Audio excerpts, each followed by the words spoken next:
We'd like to welcome everyone to the Gangster Chronicles podcast where Gangsta Rap lives. I'm your host, Bigg Steele, with my guy. Sure. Man, today we have a first time ever, only on the Gangster Chronicles. Only on the Gangster Chronicles where you see Big Gipp, Kam, I gotta say West Coast Kam because I don't want them confusing you with the dude that used to wear pink, and that's no diss against him, but they're two totally different guys. And my blood brother, No Epstein.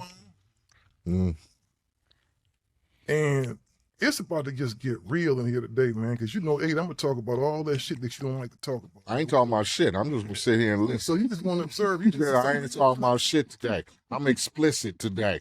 They done slapped the sticker on my mouth today, so I'm quiet. I'm just here so I can get paid. Yeah. Right. The views and opinions you about to hear on this episode. Yeah. Do not reflect. Yeah, I'm sorry. I got the sticker. We got to put the sticker on this episode when you started up. I ain't gonna go too much. I ain't gonna go too much in the conspiracy lane. But what I do want to talk about, though, and it's something. It's a conversation. It's kind of a continuation of the conversations we have every day, as far as gangster rap goes, right? Mm-hmm. I was telling someone the other day that gangster rap is still the #1 genre in rap music, but what people have done, they always segment stuff. They start calling it drill. They start calling it trap. Mm-hmm. In some cases, crunk. You know, because to me, I know we had this debate. 3 6 Mafia to me is gangster. Mm-hmm. Totally. That was a gangster rap. You know, to me, anytime you're talking about elements of the streets, poverty, crime, in some cases, even religion. Mm-hmm. That gangster rap. Mm-hmm. I mean, they were the first ones I talking about. They were the first ones I saw that openly admitted to using cocaine. Yeah, 3 6 Mafia was some wild boys, man. You know what I mean? And they was in the devil worship, and that was just something that a lot of people they didn't understand during those times. So you think 3 6 Mafia was in the Satanism? Nigga. I know they call 3 6 Mafia, bro, but that don't mean in their real life they at home practicing Satanism. But what is Satan? Let's talk. We can open up on that. Like exactly identify who Satan is. Yeah, but why would you think somebody would even call themselves 3 6s? Well, to arouse attention. Mm-hmm. To arouse attention.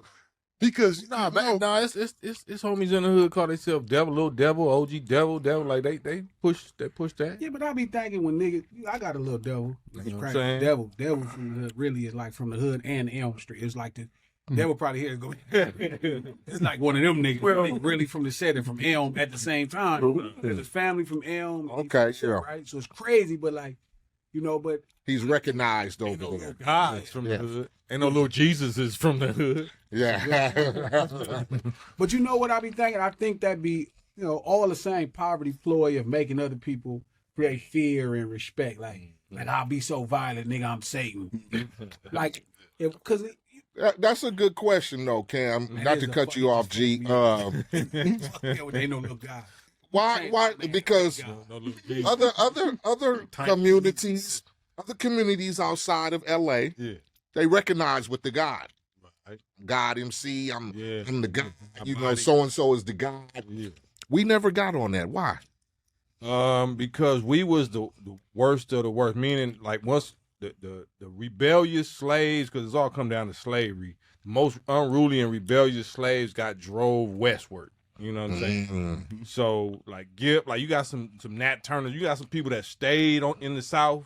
You know what I'm saying? But then you got those ones that had to flee. All the screw ups. Yeah, all the extra screw that wasn't wise as Gipp. Like, you know what I'm saying? Stay around. Yeah, that had to get here. Yeah, so we got drove all the way to the west, and as far west as you can go is California. You can't go into the ocean. Right. You know what I'm saying? So we was the most rebellious and unruly, and that's why West Coast gang banging, dope, pimping, and all of that is most influential. Because we the most rebellious of the ones that migrated. You know what I'm saying? The ones that stayed, like I said, they stayed like I said, Gipp and Goodie Mob, Outkast, you know what I'm saying? You know what I'm saying? UGK, like, you know what I'm saying? So we all from the South. We all had to. Oh, definitely. Yeah, every nigga came from the South. They came here. You know, definitely. you either stayed or you flee. Yeah, you know what I'm saying? The first place was Chicago, right? They went up that way. Right. Philadelphia and all that, Plymouth Rock and all that, yeah. Yeah, my people's from Gulfport, Mississippi, and 3 came west. The rest stayed planted. I would be remiss to say. That's how I ended his home up. got roots in the South. That's how I ended up in. You're a crazy nigga to go that far west.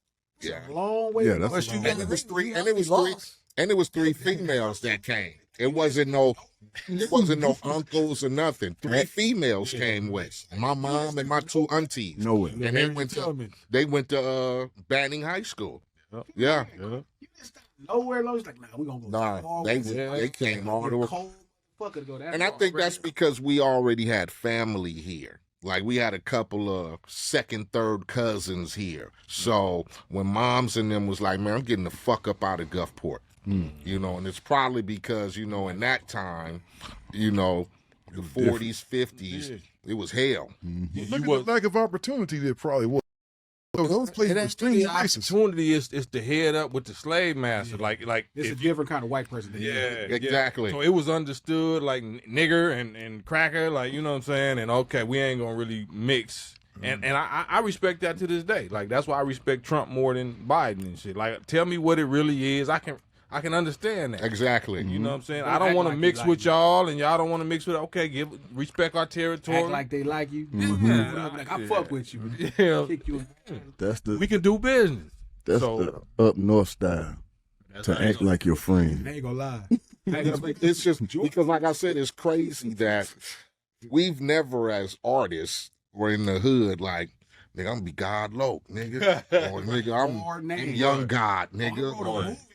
Called When God Died, and still thought I was crazy. And it was about it was a mix of Honcho, Gangster, Turtle, and Dale Jeez. raising a kid in the community. You know what I mean? And taking on a little homie. And I remember I was explaining to Steele the movie. He's like, man, you can't call no nigga God. Well, you know, So why? Just think about that. We call another nigga. We call that nigga Big but Devil. but My every nigga Big hood, Devil Pope Street. for us not to do it, but in every neighborhood we have someone that's almost holds a godlike mystique. It's always the one tough guy in the neighborhood. They just kind of just run stuff. We know them. They got them in every neighborhood. But that's they got. that. See, that's something that really We didn't do that. we didn't. Yeah, Y'all didn't do that? no, we didn't do the leader and the one dude was like, nigga, I see it all day in L.A. now. That don't mean nobody outside of that hood is scared of them. I'm it's talking not about that really little like block. But it's not really like that. It's the thing that make California like there is like Jay Prince is like that. Yeah, Mm-hmm. yeah. Certain places it probably if you the nigga you probably gonna meet a fucked up demise. You know what I mean? Like Yeah. if you want them because it's always a nigga that don't matter that's finna. I think try if to get people on fear you, Yeah, period, because the you're gonna mentality, be mine sooner or nigga, later. we don't give a fuck about who you, nigga. I'll jack you too. Yeah, I really think fear. If you really scared of somebody, if you ever notice people that people fear met an early demise Most of the time. more often than not. We're on the west. Most Yeah. of the On time. the west. I say it in songs. A scary nigga kill you fast. It's very something. That's the whole gang. I mean, not no disrespect, but a large majority of gang banging is, you know, homie little dudes that click up because they scared to stand on their manhood, they scared to stand on their own Majority testicles. is fear. Yeah, you know what I'm saying? Mm-hmm. I didn't realize that though. Like back growing up, I didn't really want to be from the set. Like I didn't really want to because you remember like at this Well, you point, didn't want to bang this shit. You was always gonna be Yeah, you from from this where you shit. from. Yeah. Exactly. Yeah. But I didn't want to be. I didn't really think I would be good at it because it kind of seemed like it was like a bunch of people drinking and smoking and losing their wit to do stuff. So I knew for sure, even at 12, 13, I wasn't gonna drink and smoke. It never. But that wasn't about it. Like you realize later No, that I'm saying this is what. So It when you look like kid, to you? see your homies, right? Mm-hmm. They chilling. You don't really see them active all the time. You Yeah. see them chilling. The way they was chilling, I didn't want to chill them. You get what I'm saying? It was different for me. Like in Atlanta, we didn't really have gangs. Like I didn't run into the gang culture that I got to Colorado. My brother, my cousin, and all my cousins, they was like, when I got to Denver, it was like 12, 13. I just started watching my cousin. He would get up, he started pressing his dickies and shit. And I was like, what is that? Somebody migrated. Yeah, They really bang down in Denver. What? They really bang in Denver. I got 100 niggas in Colorado right now. It's crazy. It's crazy in Denver. Washington, Hilltop, yeah, it's bad up there. yeah. Yeah, a lot of our shit was migrating from Cali. When you start getting places like the San Antonios and the Denvers and the, And it went up worse. It went up worse. Denver. And I'm gonna tell you, those guys, because they got Crips and Bloods in Cleveland, and I would almost venture to say that the Crips and Bloods in Cleveland, places like Detroit, they almost might be a little bit worse now than the ones in LA. Yeah. But that's because they at the beginning Yeah. of what it is. If They you wanna strike a prove it. match, when you first strike it, when the first strike it's gonna go up, then it's gonna level out. That's like for y'all in the 80s. Like y'all seen gangbanging way worse than I seen. I seen it. yeah. Kid, I saw it shit in there. it was bad. I saw in the 80s, like 70s, 70s was Late bad 70s. for me. Fucking like late 70s. fucking 84, 83. Oh, yeah, that was the man, that shit was peak. treacherous. Let me ask you a question. Like, I'm talking about going to school, standing on the bus stop, niggas pulling up, nigga pulling out heat. Nigga, I'm 12 years old. y'all Where the saw a fuck change. you from? That's my Yeah, we point. seen Y'all, the change. y'all was kids, but you saw a change from Yeah. fighting and shooting. There's something I asked. I want to ask still, if it's okay. Hey, you counter right, watch right. Did y'all really know about when the 60s and 80s? Was that a conversation amongst y'all age group, or was that still kind of like a sectional conversation over there? That was I don't think section. It was a. Yeah, that was sectional. Do you remember the first time? I didn't come outside of Compton. Even no, I didn't come outside the hood. So do you remember when Crips started beefing? Do you remember when that first started happening? That's a question. So I could point it like right. As far as I could remember, we was always beefing with Yeah, it you wasn't know, a Crip thing. Really. like Yeah, that's why I said I never came from the in that. time I started claiming the neighborhood, Trag News and Nutty Blocks had As long beef. as I can remember. As long as I could remember. Palmer Blocks and South Sides as I had can beef. remember. As long as I could remember. I'm not sure. So I don't think it was just in the neighborhood. It was like we know who our enemies are. Like I said, from the time I came from elementary school to start claiming in 13 years old, the mission statement was, we don't like them, we don't like them, and we don't like them. Nigga, I could be cool with them. It might be another blood hood like I'm cool with, but we don't get along with them, For sure. them, and them. They gonna No they gonna get rules. with you. I would like what- to They gonna almost see you or you gonna see them, and it's gonna be on site. go But ahead. hey, You does got it. the beef that stays with between two hoods, is it because of they killed the wrong dude, or It's usually because behind a woman. you know what I mean? Because it's like some of it. Like some of our beef started from, like we used to hang out in other niggas' hoods. We had a partnership That's real with gang. whatever. You get me? Hanging is hella social. We partnered up with, we was cool with the Palmers. We was cool with the front hoods. So that was our clique. Now, if we happen to be in somebody else's hood and they enemy come through, they gonna dump. They not asking, oh, hold up, And that's before what we be start shooting, where you from? Oh, you from so-and-so? Watch out. You from Nip? We want him. They didn't do that. Nigga, we just coming through on one of those You know nights. better. You know what's on. Blah, blah, blah, blah, blah. And Now a you shoot lot of our shit started because, like I said, we commingled with other neighborhood. We might be having a picnic today in the other neighborhood. They enemy coming through. They dumping on everybody. We get caught. Now our beef is their beef too. We got to respond. Now, That's let's, how I go. Let me ask you a question. hold on, G, because I don't want to stray too far from what. I don't want to stray too far. But you remember when the Gracious and the PJ shit first happened? Well, like I said, from my point of view, and I got to keep it because on some black stuff. My thing is always Willie Lynch, the real enemy behind it. You know what I'm saying? I try not to stay on the branches and the leaves of the You know the effects. Yeah, I try to stay on the cause. You're going to the foundation Yeah, of it. the foundation. So what y'all saying is absolutely correct, but really it's Sure, it's a greater problem. it's a COINTELPRO thing. Like some of our most active riders was informants, was working for them folks. You know what I'm saying? If y'all know anything about the Black Panthers, the Nation of Islam, any organization, you had agent provocateurs that was flipped, that was turned. And these niggas be the riders, they be the hitters, the sliders. You know what I'm saying? Even you see it outright today. Yeah, it was Snitches is the niggas that So like, how you gonna DP this nigga the gunner from y'all hood, like, but he a snitch. Like, you can't tell him nothing. Niggas are scared, and they go, you know what I'm saying? So this was all the way back in the late 70s and the 80s or whatever with gang banging. So I try not to get on it mentioning hoods and all of that, but that's what Gangster Chronicles is about. Sure. But my take is the real gangster, the real enemy. You know what I'm saying? Yeah, exactly. Go ahead, Steve. I'm sorry. Rap music had a profound effect on every community across the nation, across the country. I don't care here to New York, right? And I would be remiss to say, man, that between the dope trade, between I like to call it, when the West Coast started importing them good prices, and sharing them good prices across the country, right? They came with a certain attitude, and it was different. You know what I'm saying? So some of it stuck, most places it stuck, right? You got to think about it. The Crips and Bloods came to Cleveland in 88, 89. That late. Yeah, that late, dog. It came with the dope. The dope, because they were selling crack before that. I remember hearing little rumors about crack in like 86, but 85, but I was too young to even know what that was. But I know it was people starting to really get on some other stuff.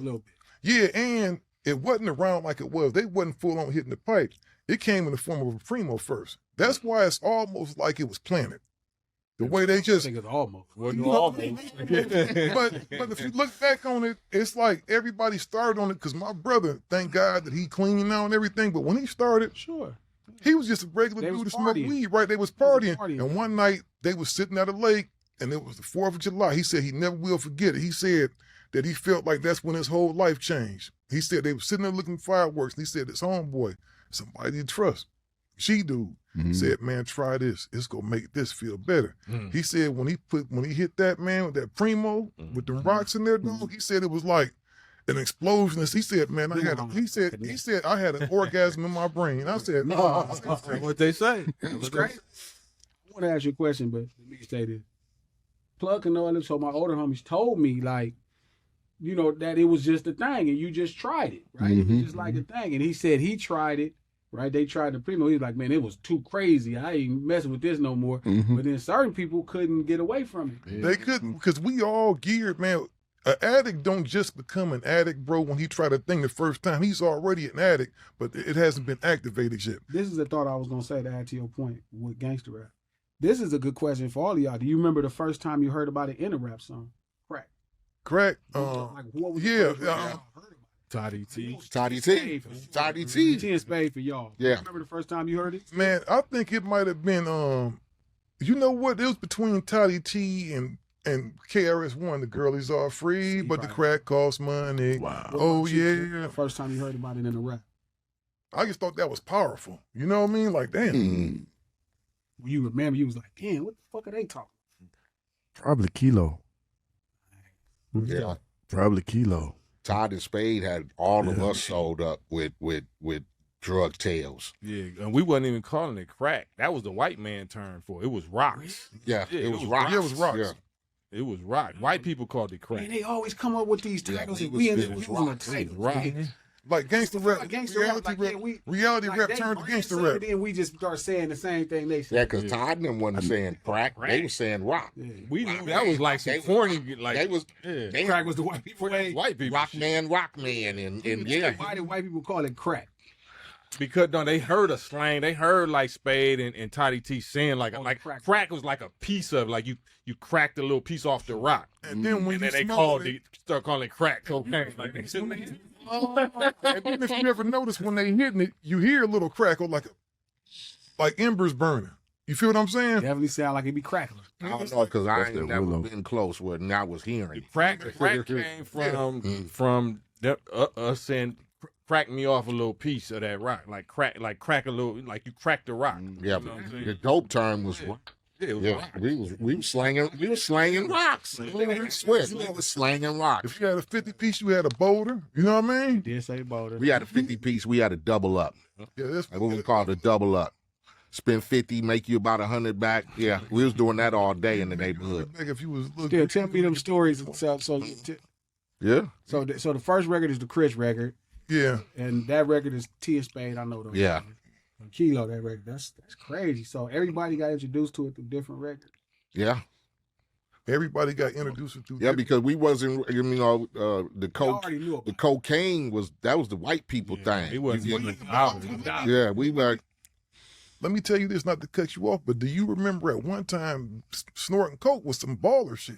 it was. Yeah. That was the white people baller shit. You know, because I think, you know, That's why they really didn't press it hard when it was just the white people snorting in the clubs and all that shit. because nobody could afford it, and really, you had a few people that was cleaning their safes out and that stuff, but it wasn't really widespread. Because my daddy showed me a ring, my pops, he showed me a ring that he had that had a little secret compartment, and that was like the That pleasure nigga stuff. popped You know, at it. Yeah, you know, they in do the that. club.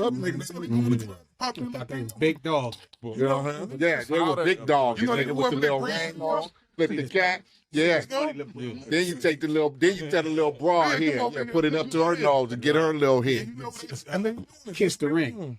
What happened was we got it. They introduced it to us, and the gang of niggas started getting rich and just niggas, and that's when they started coming down hard. Because when it was just the white people in the club in the Studio 54s and shit, it was crack. It was Everybody was doing it. Cuban people knocking each other off. You hear all them stories. You never heard nobody getting all this time for selling no dope. they didn't trip off of that shit. Soon as niggas started making money, Well, gee, I'm gonna tell you the difference between that. Contrary to popular belief, most of those people were based in other countries. They had people over there that did work. Like you had Griselda Blanco over here that was doing her thing and whatever. You had whoever else down there, but most part Pablo was over there. Pablo was doing what the hell he wanted to. He owned the government. He built his own jail and everything. So And escape that. yeah, couldn't nobody get to him. But he, you know, his hubris was the cause of his demise, though. You know, he was just, if he'd have just did that little time in that jail he built, he probably became president of that motherfucker and just chill. He didn't have to. He didn't have to. So what sell about dope the no more. science though? Like, no disrespect. Niggas ain't scientists and we ain't important. Like, so Came up with. rocks. I'm asking. We Rocks is way more addictive. Rocks is way, according to users, rocks is way Just like affect you weed. way more than powder. Like niggas gonna destroy their life trying to get that same Right. feeling, And that like that cocaine. orgasm, whatever that extra bomb feeling of rocks. That you don't get that from powder. Oh no, powder don't give you. Powder is a whole different high, I believe. So You ever who tried was it the still? scientist? I tried to try powder by accident one time. Yeah, by accident. And I was pissed off. my nigga said, No, listen to me. Listen to me. Listen to me. And I was mad. You, I tried this. Powder. No, listen to me. We listening. You know, G, I didn't start smoking weed till I was in my 50s. You ain't never know me to smoke no weed prior to that. I did. I didn't notice you to smoke shit until I started hanging around you, and I'll be up at the show, start going, this nigga over here, the fuck? Yeah, because Talking all well, no, because what it was, bro, I found a remedy for my knees, right? You know, arthritis, football injuries, right? So I found something that was a cool alternative that didn't Take make me it feel like I back. was constipated, and see, I'm gonna tell you this, bro, and I'm being 100. At one time, my doctor was giving me a 9-day supply of Vicodin. Man, fuck all that. How did you try? Man, how you gonna come on my show? And let me It's just powder. Come on. Well, I had a cousin. I ain't gonna put his name out there. put his He's a name preacher. out there. No, I'm not gonna do that. No, I'm not. It's not okay. No, it's not okay. Still did not be fucking around. He was the one that was known for really getting down. Like this nigga, when we was 13, he was taking fifths of Wild Hours Rose to the head and go play football and get busy. So he had some weed one day, and I was trying to be cool. We was hanging out with some broads, and I remember they was playing this Chub Rock song. We in the projects. Yeah, we in the projects. So this And he like said, 87. go on and hit the joint. So I hit it, Oh, primo. So you got. and I'm trying. No, it wasn't rocks. It wasn't like Oh, it was no, it was powder. He It done was powder. sprinkled it. He done sprinkled It was it. powder. No, that freebase. Yeah, Rocks and- No, No, that. let me explain the two real quick. Freebasing is when you got the powder. If they're doing the same thing that rocks, but it's a way more expensive high because you burning up a lot of cocaine. You burning up a lot of dope, right? So when I tried it, I didn't really know it. Actually, I didn't even know, like, I didn't know how to smoke weed back then. I was just like this. But the thing that got me, I was on my way home and I just felt like a numbness come over my whole face. And it's like my face was froze, man. Like it feel good. I didn't like it, bro, because I wasn't. You gotta remember, That wasn't rocks. I wasn't used to get. I wasn't used to get like because I didn't get high, but I was just like crunk. I was just like crunk. Just imagine. Just imagine you can't feel your face, man, and you just up. I stayed up for like 2 days, and I didn't know what was wrong with me. I stayed up like 2 days and wasn't nowhere near going to sleep. Damn.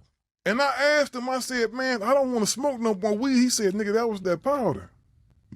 Fire this shit up. I wanted to, but Big Dog probably whooped my ass. Back then. That was my big cousin. Fire this shit up. I was mad, though. I was upset because to me, that was like being a smoker back then. And I didn't, you know, I was like pure. I was an athlete. I detested drugs because it was embarrassing. Mm-hmm. How do you feel about people blaming rap, you know, rather hip hop for spreading the messages? Well, hip hop Their has community being like let me be real right here. I'm gonna say something that's real, and this gonna sound hypocritical as hell. I really believe that hip hop definitely played a part, and I don't think it's our fault, right? We was telling the story, right? But gangsterism is intriguing, bro. Selling dope is hell of intriguing. I never felt more alive than when I sold dope, dog. To be honest with you, and I'm just because I'm serious, man. And it was bad, dog. But I'm talking about me. I wasn't as evolved as I am now, man. I was young, dog. I was a baby. You had them bills in your pocket, they folding up, And it's like, you know, void. and it's just quick because you go from Go to that Yeah, chance, pull out. and not saying, and it's not like I was getting like 50, 60, $70,000 out there. Yeah. 500. I just remember I went from a dude trying to borrow $2 from the homie in the locker room to now I got $3,500 in my pocket, man, just like that quick. And I'm going to Tommy Burger, and I'm the nigga that's pulling out the thing right now. I got the scores on. I got it. And the bros looking at me like I'm the ball. You know what I'm saying? Oh, yeah. You feel good. You feel good. You feel good. Tap into your manhood. Yeah, like, nigga, I got money, got some fit on. I can buy these bitches a couple of value packs and shit. Again, you know what I mean? Pull out that little chili cheese fries for everybody. Were you successful? I don't know if you can be successful in that trade because I think about it now and it's one of my life's biggest regrets because I think about it now as a grown man and I think about some of the people I encountered when I was doing that because contrary to what people say, people always, you had different people. Like I had homies that would beat the smokers up. Yeah, piece of shit. I would never like that, dog, because you got a lot, all smoker wasn't just raggedy people. It'd be people, but I saw them deteriorating to that. I remember there was this girl.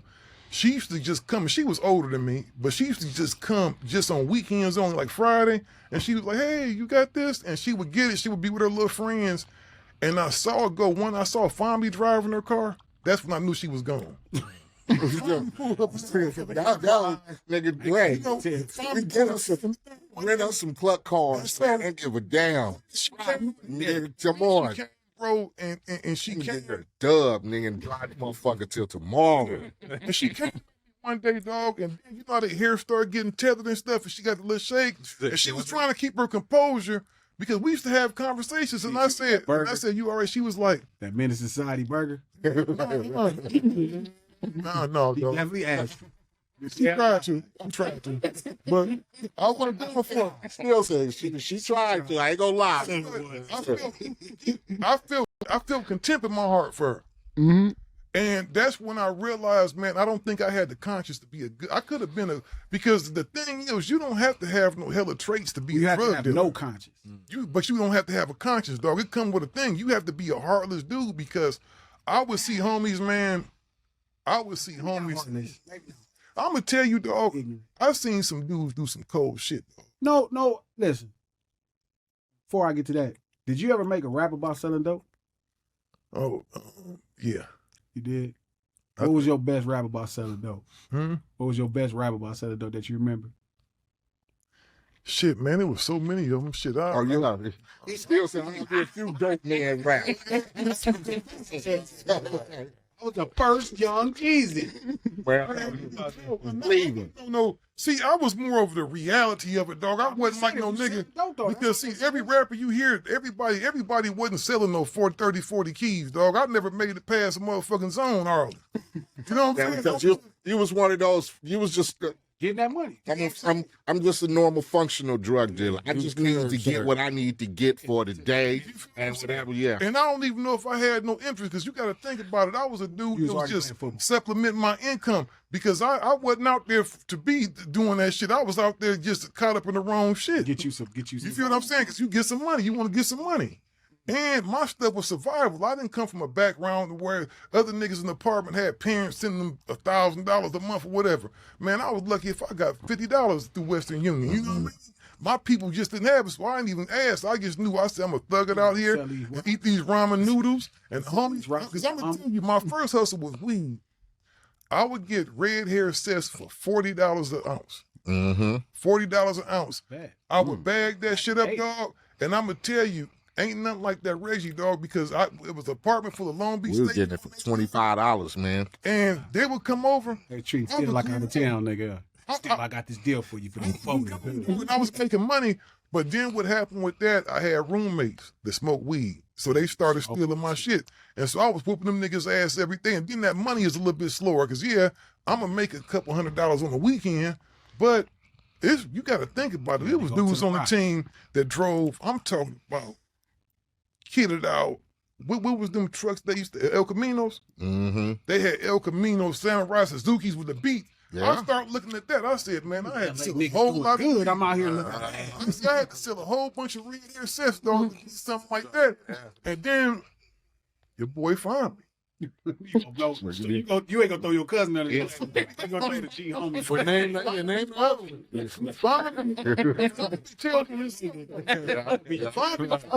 people knowing his history. You don't get five. I can't different. You know what I mean? But Fonby said, Fonby, cuz. That's why he talk. Cuz. You a big nigga. Ain't nobody go fuck with us. Because Fonby was kind of spoiled. And Fonby is a warmonger. He got at you like how the nigga got at Daz on I Don't Like to Dream About Getting Paid. And he was like, man, can't nobody fuck with us. We go take this corner. So me and Fonby really went to go take Ohio and Anaheim. I'm talking about from some niggas that was older than us. And we didn't have to do much. Fonby coached me up. He said, Steele, don't be smiling and just stand out there and just goon. And that nigga, and I was stood up on the corner. That nigga came out there. You could tell they was coming, and they had watched. They'd come to the corner and look, and they'd peek. And then I did like this. Finally gave me the strap. Let them know, like I'm holding this down. Next thing you know, I had the other homie out there. It's about 3 of us. So finally put the homie on one corner right here. Then at the end, BDP. We had it just Love's going, gonna we get had you. a little system, dog. Mm-hmm. Like Warren. Warren came system. back in your pocket. Love's gonna get you. Some dudes get in the game because they want to make fast money or the imagery or whatever. That was just the aspect. Like, I just need to get some bread. Man, I was hungry, dog. I didn't have no money. I was trying to go to school. That's why most people. I was hungry. It wasn't about greed. It wasn't about that. I wanted to eat, dog. Yeah, I want to know, like, on this side, like, how, what was the introduction of, I guess, crack or rocks, you know what I'm saying? Like, who was the first person or people that made you see that, dang, this the thing, this divide, this niggas making money like this? It's always been there. It's just that in the South, it stayed in the dope man hands longer than it did everywhere else. See, it stayed in the grown people hands. Like, they didn't give it to kids that, like, everybody else was probably balling in New York or LA. It was like, here, Goddamn right. It still had them old men in the neighborhood like, nah, you can't do certain things. So that's where it didn't really get off the chain for us selling crack to after, like, mid-'80s. You know what I mean? So really, I'm looking at the Miami niggas is really what had this shit on. Our thing, we did. Yeah, it was Miami started out like 10, 9. They knew what crack was way before Georgia did. So Miami was fast. But they was coming. Yeah, they had the work. They was coming. They was taking over Georgia. They took over every project back then. They took every project. That's kind of how they did in Cleveland, man. But It wasn't a hostile takeover, was it? No, because at the same time, Make everybody in that project some money. yeah, everybody in the project eating, and we also had the influx of LA at that time. See, I know Yellow Ice from Compton. Like Yellow Ice been here since the 80s. Like it's been Shoreline Crips been here since the 80s. Yeah. You know what I mean? So it's Crips been here and Bloods been here, but they moved with they certain Atlanta dude and they got money. They didn't bring the hood. They just stayed. Yeah, they came in like Ice-T, like I'm here as an LA nigga, talk to me. That's it. That's probably why the banging never got bad out here, because them dudes came out here with money. Nah, they would just come out here and lay. They would come out here to the west side and they'll lay in a project and they just LA, and we would respect that. But at the same time, it was so much money. The actual banging thing, it was about money more than it was about banging. You know? Yeah, you don't come way out here to bang. You come out here to get some money. So You know what I mean? that's what everybody was on. We always had that conversation. Like I know, like in summer vacation, that's the conversation. It's like a hostile takeover, but I would imagine most of the things that happened wasn't really hostile. You come to somebody with opportunity for them, especially in Atlanta or Georgia, probably in the 80s when the property was still like Georgia. I remember Atlanta. I remember somebody was like, "Man, I got something that's gonna get you $500 a day." Yeah. That's life altering money around here. So you ain't got to fight nobody. But like You gonna Georgia, help all 10 of us. because Georgia Tech was really Techwood. That was the projects. That whole all the way from middle of downtown all the way back to this side. That was the project. See, you talk about Techwood, it's interesting. I've been watching the BMF, the whole little Meeks thing with his son and everything, and they mentioned Techwood in there. Because Techwood was like 4 cities inside of one place. It was like 4 Atlantas, but it was all projects. Was it really one dude from Atlanta that tried to hold them dudes out for the longest? Yeah. Because they said it was a dude. It was a dude named Terry White used to run that. That's probably who they talking about. Like, that's one of the dudes. He was the first dope boy that they caught in Atlanta that had $1 million in the wall. Like he had been doing, You know what numbers. I knew was real, man? Back at home, my cousin JT. JT was a baller. Yeah, I love Jay. Like my cousin, So he really got busy. But I knew enough real drug dealers. All that, this ain't no dish to Ross, but we talk about all the stuff he do. it's different. Yeah, I knew That's dudes that hip-hop really was too. balling. They didn't carry themselves like that. They was very low key. Nobody carried they No, shit, nigga. Not all then. this, Not all this then. hood was walking around in motherfucking work suits and shit, driving buckets around. Nerding out the game. yeah. Pull up at their crib, nigga got the cleanest lowrider in the garage and all kind of shit. But when you see that nigga on the street, you be like, this nigga. I'm thinking about bummy. Tweet and Jay and all them. Like I don't really That's why. the pad or none of them. Now I think niggas got the game fucked up because hip hop. of hip hop. Hip-hop Hip hop is flamboyant. Hip hop is in your face. Look at me. Yeah. Look at my chains. Look at my And shoes. New York streets is like that. LA streets. That's what I learned when I got to LA. The first time we got to LA. They- LA streets. Yeah, I just went up. If you see somebody a little too extra, he probably figure it out. I went up to my We son. got those rules from Mike Concepcion. Yeah. As soon as we got to LA, they brought us to Mike Concepcion house, and he told us the rule: no jewelry, no colors, and stay with Scotty Spencer. That was the 3 things he told us. Yeah. Yep. Yo, was cool. Never had a problem. Scotty Spencer, Scotty moved us around LA like we went everywhere. And you notice y'all still got that pass today in LA because LA love Goodie Mob, dog. Shit, that ain't even a pass. That ain't a pass. That nigga a citizen. Yeah. Like you were like a citizen. Yeah. Like you were a citizen, dog. Yeah, people get us. I'm part of all of LA. As soon as you jump off the plane, boat, or whatever, niggas gonna stick you up. Niggas gonna But if you look like you got some money, we just want some. Yeah, if you. I mean, the flashiest LA dude that I met back then, shit, Mac 10. Mac 10 he was flashy in L.A. or out here. out here. Like, because he was coming out here. He was coming out here doing the T-Boz thing. So I knew about that. My nigga Mac, He gonna I mean, we was doing something. Shit, nigga, my nigga, I think they was out there doing something. Who knows, whatever. Nigga, my nigga Mac, he gonna pull up today in the Rose. jump out something else. He gonna jump out that motherfucker, and tomorrow he gonna pull up to the same spot in the Ferrari. And then the next day he gonna pull up to the same spot in the Jag, or he on the Harley. You know, it Not a was, ball. yeah. We didn't know. We didn't never know that you could you can't do that in LA. So we gonna carry the LA. We gonna think that niggas is just as dangerous. You know, wherever you go as you niggas in LA. I'm not gonna try to do that. So where Mac wasn't socializing where it was a bunch of poor people at. The closest, in the city, Mac is we gonna see at the lake when everybody used to go to the lake with the water. But it's a lot of rich, people at that lake. Definitely. Like, you talk about that- launching them, they all of them had some money. So you know what I mean. It's different if the first He person did I his saw doing that homework. on the boulevard was Dale. Dale was the first person I saw do that on the But I'm talking about OT, so Mac he had to already have done some reconnaissance, some scouting. He did his homework to know where he could do that or not do that at. Because I wouldn't try to do that nowhere. No, just for where we from, I just know what that. Right now we had Iheart in the middle of Atlanta, and I'm not finna come up here. With I know I it's ain't wolves. gonna tell you that Ice-T was the only one I saw like that when I first hit LA. Like the first person I saw on Sunset in the drop top porch. I was just But like, that's because we didn't go to Sunset. Hollywood.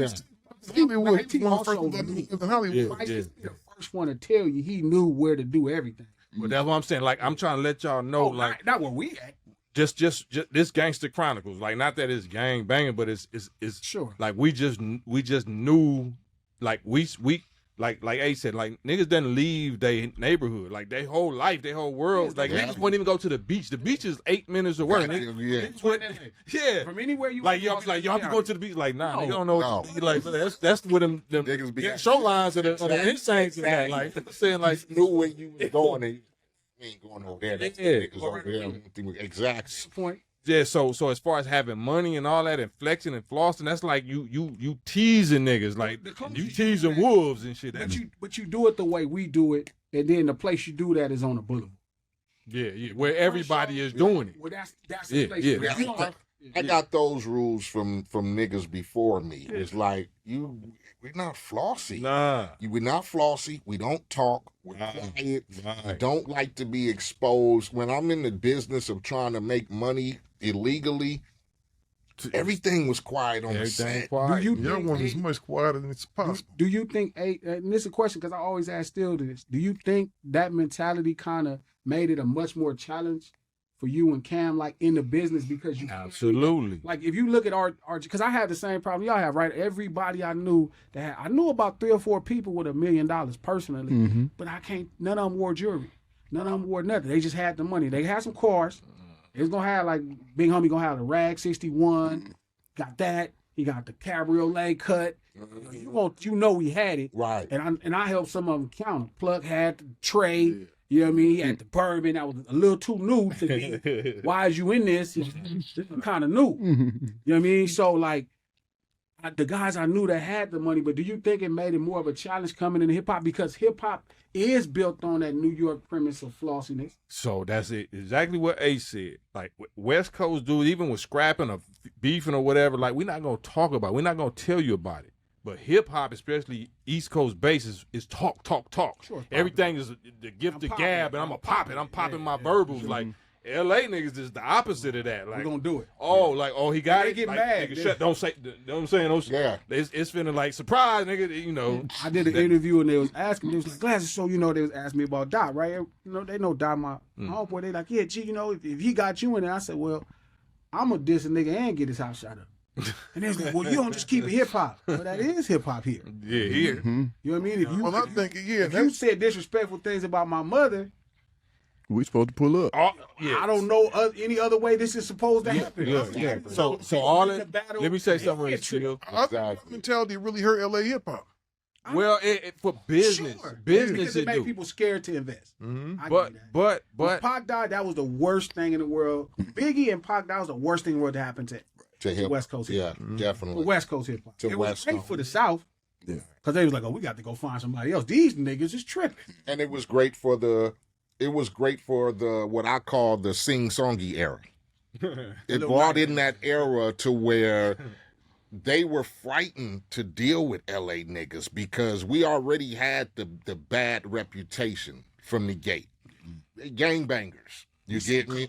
That just we saw you colors Mr. fucked Son. a lot of people up because of the fact that niggas was gangbangers. Hey, Wack, we saw you. So And you played the role in Time. Tupac and Biggie's death fucked us up because it made the label dudes go, we won't fuck with them anymore.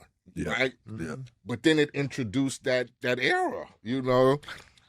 Girl, I love you, and hey, let's go pop champagnes and platinum Rolexes. That's how I felt when I seen Cube do I'm Clubbing. I'm like, no. Exactly. Like, it started affecting everybody to the fact that niggas... We had to like. See, I made no... Yeah, when I seen Cube made no music during that era. Great. None. This ain't for me. It wasn't that I didn't want to, but this shit ain't working. They're afraid of us right now. And you could sense that at that time. Oh, they didn't want to fuck with us at all.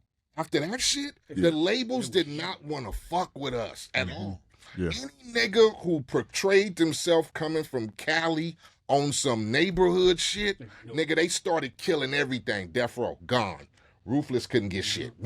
Any nigga who was speaking street shit, we're not fucking with Gang y'all. was probably the last one. So I It got in. music for about Gang. 10 years. Nigga, 10 was went on. That's a great. Niggas was loving each other and singing and, you know, partying, and they was jewelry copping, and you know, it was the Flash era, you know. Cash Money came out, was bling bling. Well, E40 was kind of holding down the base.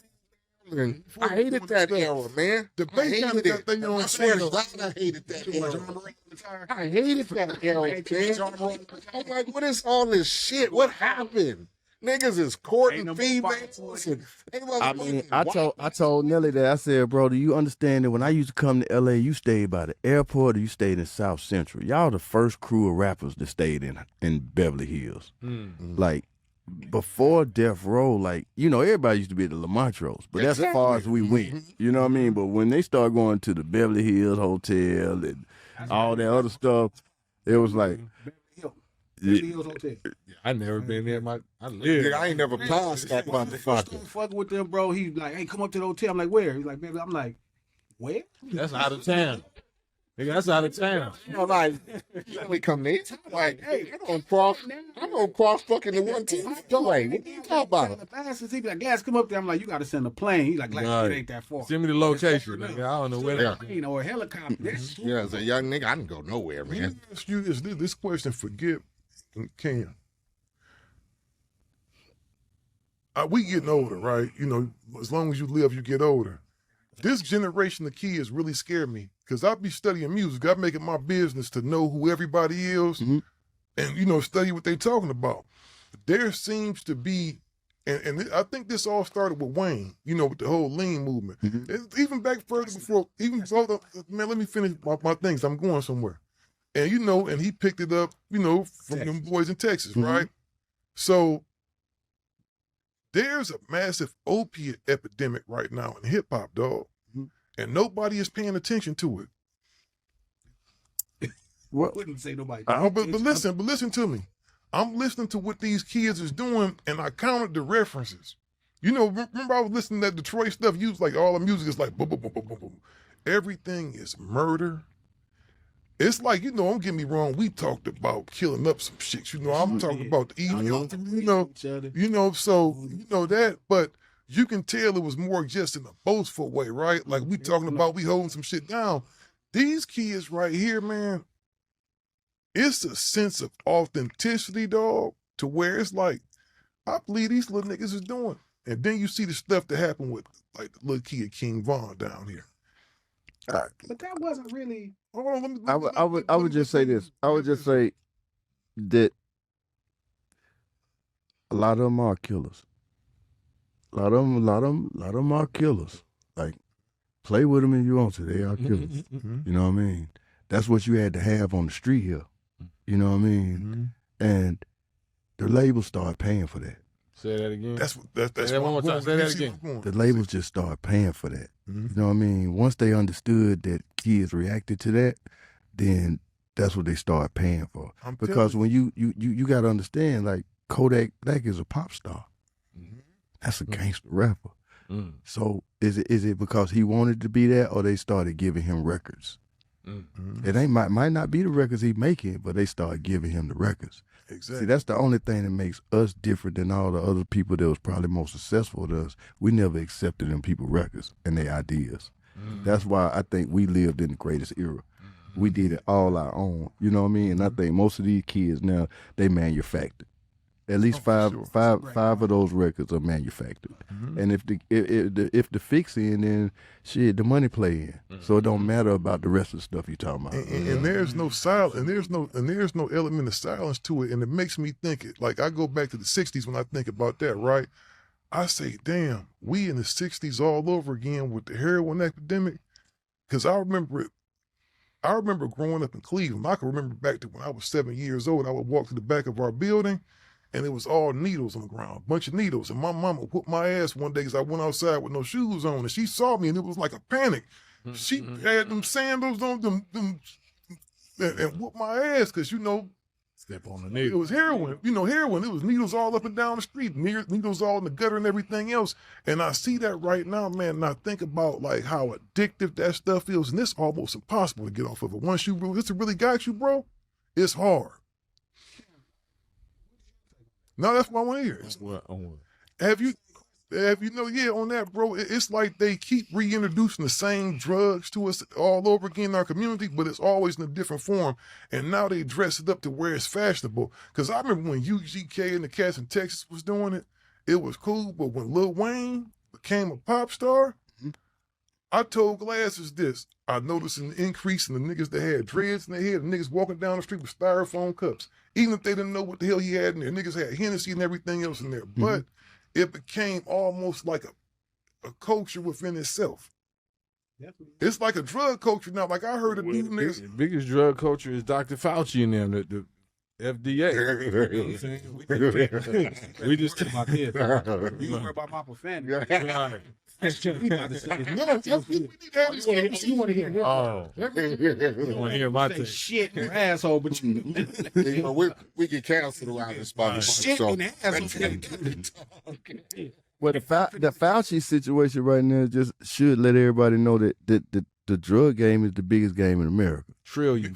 You know, $1 trillion. as long That we not in on it. Oh, we in on it. We the customer. No, we the need fucking to cut. no. Slide me a bike in it or some shit like Right. that. I have no fucking door or Right. something. No I used mercy. to just tell Sharp. Right. And you, Niggas got some shit going on, and they all in, and they don't have to worry about the police kicking. and it's a difference. It's like that's why You understand me? Yeah. Every last one of them. Hey, You want to be in my entourage? You better do some coke, bitch. You get me? that's what's going on. Real talk. That's what's going on. That nigga all It's day. either you liking it, favorite. you like Your the favorite tell you to pop a fucking pill right now and sniff something right now. You ever So- try weed, big bro? yeah. But when it was really weed, Yeah, back in them days, I'm saying, was it? You remember it? yeah. I remember when purple first got orange and purple first. Mm-hmm. Y'all remember the spot they had on North Pocket Hood? The Yeah. first chronic spot that I They remember. get you 3 for 50. Nigga, Remember what he you had talking that about? big barrel? Man, 3 for 50. That was back when weed was regular weed. So what? So tell me, what was that week? Because I remember the first time we bought some chronic, and it was them little Christmas trees in the bag. We never had anything like that. Never had. Yeah, in the beginning, it was done but stress.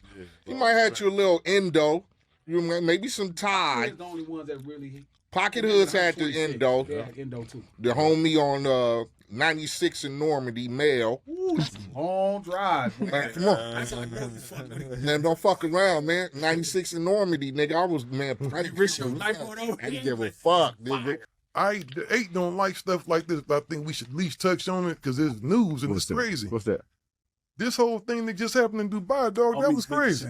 I hate current topic. No, that's not a current topic, dog. It's about, how they was seeding them clouds and shit and caused all that destruction. Yeah, they was over there seeding. Did you hear about that? They was over there seeding. Who said they were seeding? That they was over there seeding. The reporters. White people. Mm-hmm. That's what they were doing. I'm not saying they wasn't, but who White said people said that. So That wasn't. would see They the clouds rebuked it. to Hold be on. what? The white media rebuked it. They said, "Oh, it didn't have nothing to do with them seeing the clouds. No, it had everything to do with them fucking them Who clouds." said it? He said. Where you get your sources? Reported on. There were there were alternative news sources that said it, and the news tried to rebuke it. Hold on, is what's his name back in there yet? He said we were still going. He never stopped us from recording. Okay. So my issue, like I got a real issue with, especially us, like giving white folks the credit, like they the super scientists, God, like they the gods of the weather. Like now, all of a sudden, anything that happened is HARP or it's this the seed cloud. Like why nigga can't say it's the original man, the black man that's doing that? You know what I'm saying? Why is the white man got the power to fuck up the weather and control the weather and shit, and we giving them God power, but we the ones that's on the pyramids. We the ones that got. Niggas couldn't make it to the moon. You know what I'm saying? So why we can't say like, no, that's black people doing that. That's our people doing that. You know what I'm saying? Why? I feel you. I don't know if Why? So why you think that? I don't. You know what though, You really man? think they were seeing the clouds? I mean, that's a science, but you can't control. Like, how you got to have clouds to seed them motherfuckers. Like, Bro, if it's not no clouds in Dubai, whatever you Have you drop been it to in the Dubai atmosphere before? is gonna No. come to the ground. Have you been to Dubai before? I've been over there, bro. Do you see when you go over there and see it, bro? You would just know that that's like an anomaly. That was very strange. But this one, Because the way they weather is, the way they climate is, Still, like you would think still. that would be the last thing you would imagine. Still, you read the Bible before, right? Mhm. So it's gonna say earthquakes in diverse places and weather, all kind of Like shit, the earthquake right? in New York. Right. Mhm. So That's what I'm getting to. So I'm saying, so somebody seen that shit thousands of years ago. So do that mean they seen white people developing the technology to make that happen, or is the same people like HARP only came online in 1998 or some shit, 93 or some shit? So what was causing all this shit before HARP? You know what I think, man? And I'm being honest with you.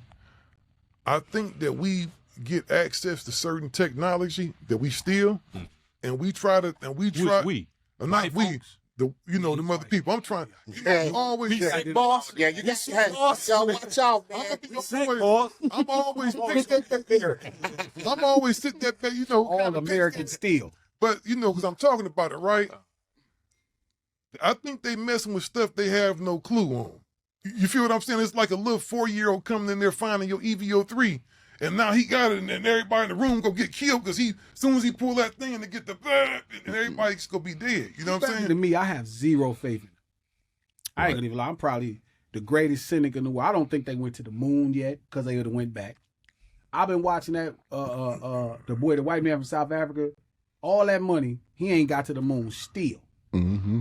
You know what? I think it's a lot of hoax out there. I also think it's a lot of stuff that's definitely real too. But like, you really think they seen the clouds? And with the thing, I don't see out. I think that's just a very small symptom. Whatever it was, not small. it was out of control. They are Because- seeing the clouds, but they're not gonna be able to do that on that level. Because do you know how much? And I'm gonna tell you something, and this all coincide with something else too. I think it's a bigger play at hand. America just pulled the most gangster move ever, dog, and they pretty much told TikTok, "Y'all got to sell this or y'all get the fuck out the country." Well, I mean, that ain't really gangster. China been doing it to this motherfucker forever. You can't use Google. You can't use about 3 or 4 different things in China. China own motherfucking infrastructure of America. Yeah, they own a lot of this shit. Yeah, So I'm saying now they just actually tired of getting punked every day. yeah, and they say calling so in bad. they calling They in they getting debt. punked out the whole time. What is it? Google? Google is banned over there. All kind of Facebook. banned. Fucking with none of that shit, but they do their thing. But that's the concept of freedom. You know what I mean? That So, what y'all think happened over there? Because I don't want to get away from that Happen over over in Dubai. when you start raining. I just think that man right now is changing the Earth's natural being. I just think that man's just changing Earth's natural being, and that's God's reaction to it. I think that God is in man and man is God. So, you know, that's me coming from NOI, the powers that we give credit to some invisible entity that's really the power of the original man and woman, you know. And when I say original, we not talking about, you know, we talking about the people with the melanin, you know what I'm saying? So we got them natural abilities. Just the fact that mind over matter exists. The fact you can think about a female and you can see blood rushing to your private parts. That's mind manipulating matter. That's moving matter. You know what I'm saying? And we got that ability outside of us. But if we poison, if somebody then fed us the wrong food and calcified our pineal gland and keep us distracted with poisons and all of that, then we're not gonna be able to tap into that outside ability. But some of us have never lost our outside ability. The original people that built the pyramids and the high sciences and all of that, the Dogon tribes, them is our people. They never fell for the poison and the devices and all of that we done fell for. So they've been keeping that secret society knowledge, that high righteous God sign. You know, God ain't no mystery, ghost, spook, fantasy, fairy tale. God is the original black man. I mean, you know, I got to say what it is. Black people, original indigenous people. All people are gods. But you can be a wicked God. You can be a righteous God. Yeah. Before they started. Yeah. So we don't get it. We know HARP exists. They can cause earthquakes. They can cause storms and all that. Okay, well, that just started in 1990 something. Who was doing all the storms before that? Us. You know, it's our people. I ain't talking about the slaves, the mentally dead masses and shit, but our ancestors, you know, our scientists, our holy wise scientists, that's where they got secret societies from. That whole blueprint was off of righteous God, original circles of scientists. And they just perverted it. Yeah, they just perverted, and they got their wicked scientists called Illuminati or Satan or synagogue of Satan and all of that. So don't be quick to give the credit to all this stuff that's going on to some pink people. Yeah, man, it's just a lot of madness going on in the world now. And I like to touch on stuff just every once in a while. Yeah. You know what I'm saying? Yeah, because You know, that's my problem, mate. That's what I'm saying. Like, it made it hard for me coming in the business because the people that I thought was the shit was a representation of the people that I live with, my older homies to this day. So it makes it a challenge. You know what I mean? And I always knew it would be a challenge coming into rap still because of the people. Like, people do want to see you guys. You know, but that's why I have faith in a lot of the early West Coast pioneers and all of the stuff that happened, because they showed that's why hip hop on the West was so successful, because it was for the everyday person.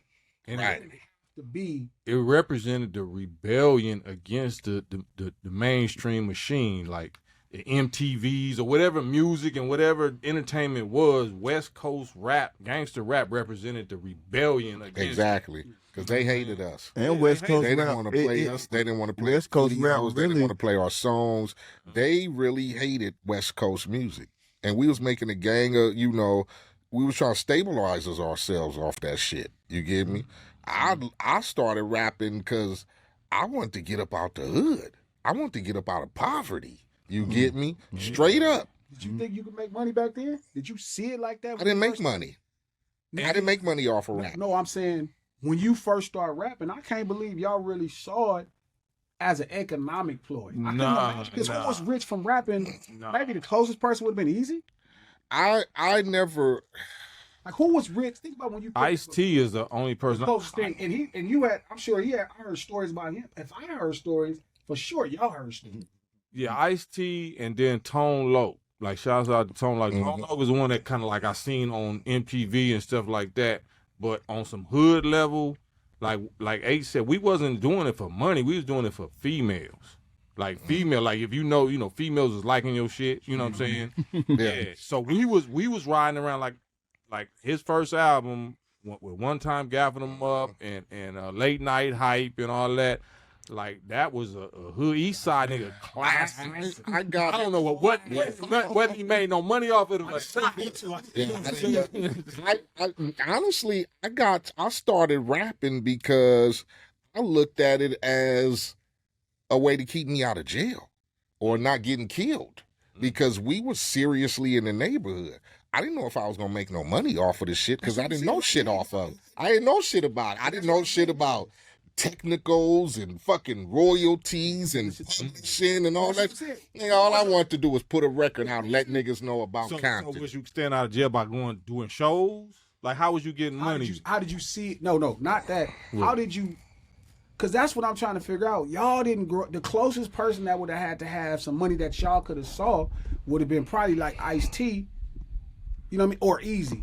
Maybe Easy. Well, was that's pretty close. easy. Probably When it came to 'Cause I can't financials, yeah. if I looked at it, I didn't look at nobody on the West Coast. I looked at them East Coast niggas. Oh, they was putting it on. I looked at niggas like Run DMC, They was putting it and on. them niggas was nigga. They They had had the part Houdini and fucking Run. Them niggas had big major tours going through them. Now, did I think I could make some money?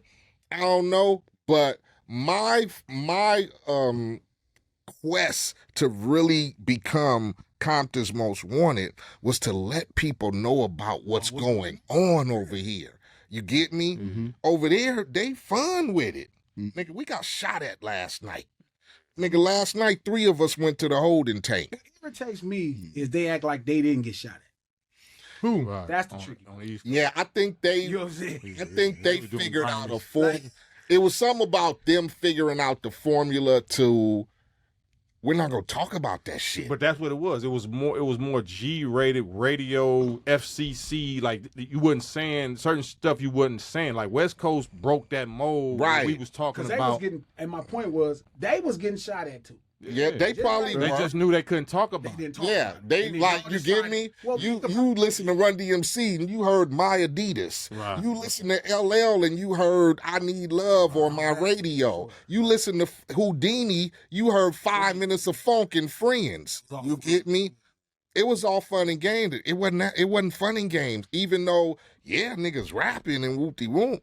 Nigga, I still got to go home tonight when I leave Yeah, the studio. because like I really, still got to drive through Compton when I get home. Ma- You get me? Mobb Deep was the closest thing on some New York shit to LA. To me, that was like gangsta. The Shook ones. That was kind of I like. never looked at New York rappers as, and like you said, of course, they had the Cool G raps and they had the Justices and shit. You know, they had the grimy niggas, but D. all that shit. But to me, New York was success. You get me? Because that was the mecca of the music industry. So New York, you have to go there to get your record deal. You damn right. Shouts out to King T. So King T to me kind of broke the mold.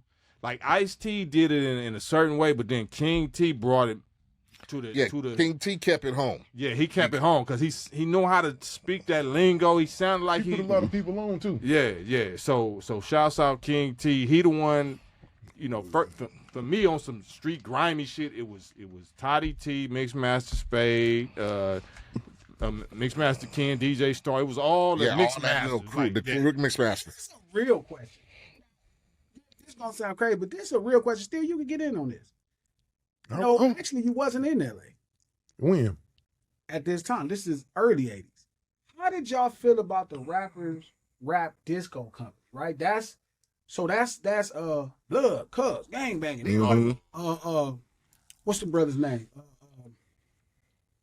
Hard He was times. from Long These Beach. are the real hard times. Is what you. He's from not Long feel. Beach. Yeah, but they were like the first. I don't call it West Coast hip hop. I call it hip hop on the West Coast. Right.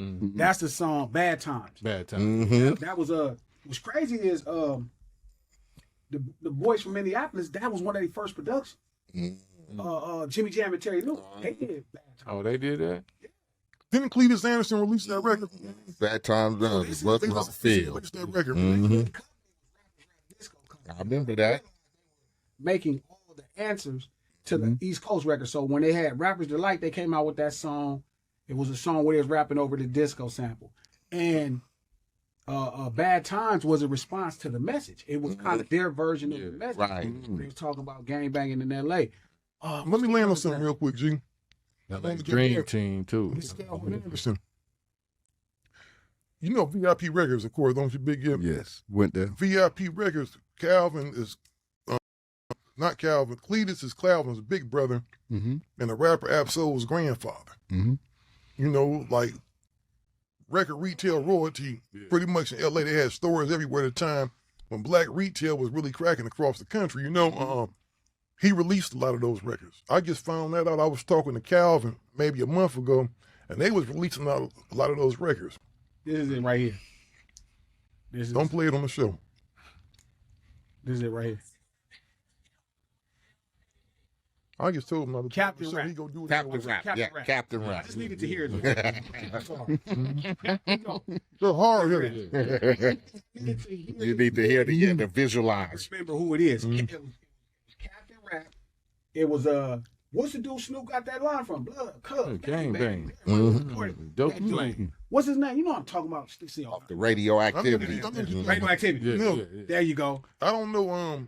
Well, how did Joe Cooley and Rodney O fall in all of that in L.A.? Because they was one of the Mid to late 80s. Yeah, that was like in the beginning of us trying to find our identity as West Coast. they was big in Like, Atlanta. they was big here. Yes, because they had finger waves.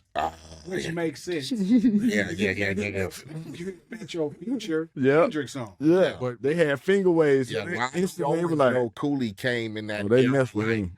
right And they had that bass. right after Egypt and all them. That's when they came. You know, They was we on the spade because of Joe Yeah. Cooley.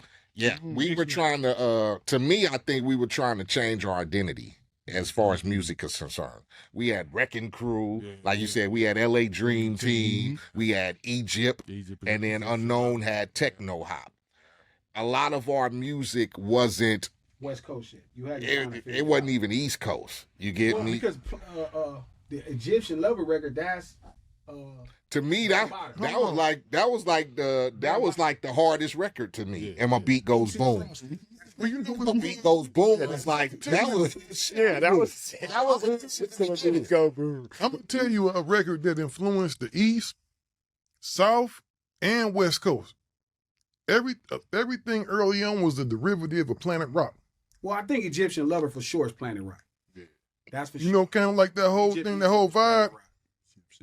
Everything was like that. And Planet Rock was a big ass record through the South, dog, from Miami up through Atlanta, the whole Miami Basin. Yeah. And I'm gonna tell y'all another thing. See Frosty. I'm gonna tell y'all another thing too. You might not have knew this, Gipp.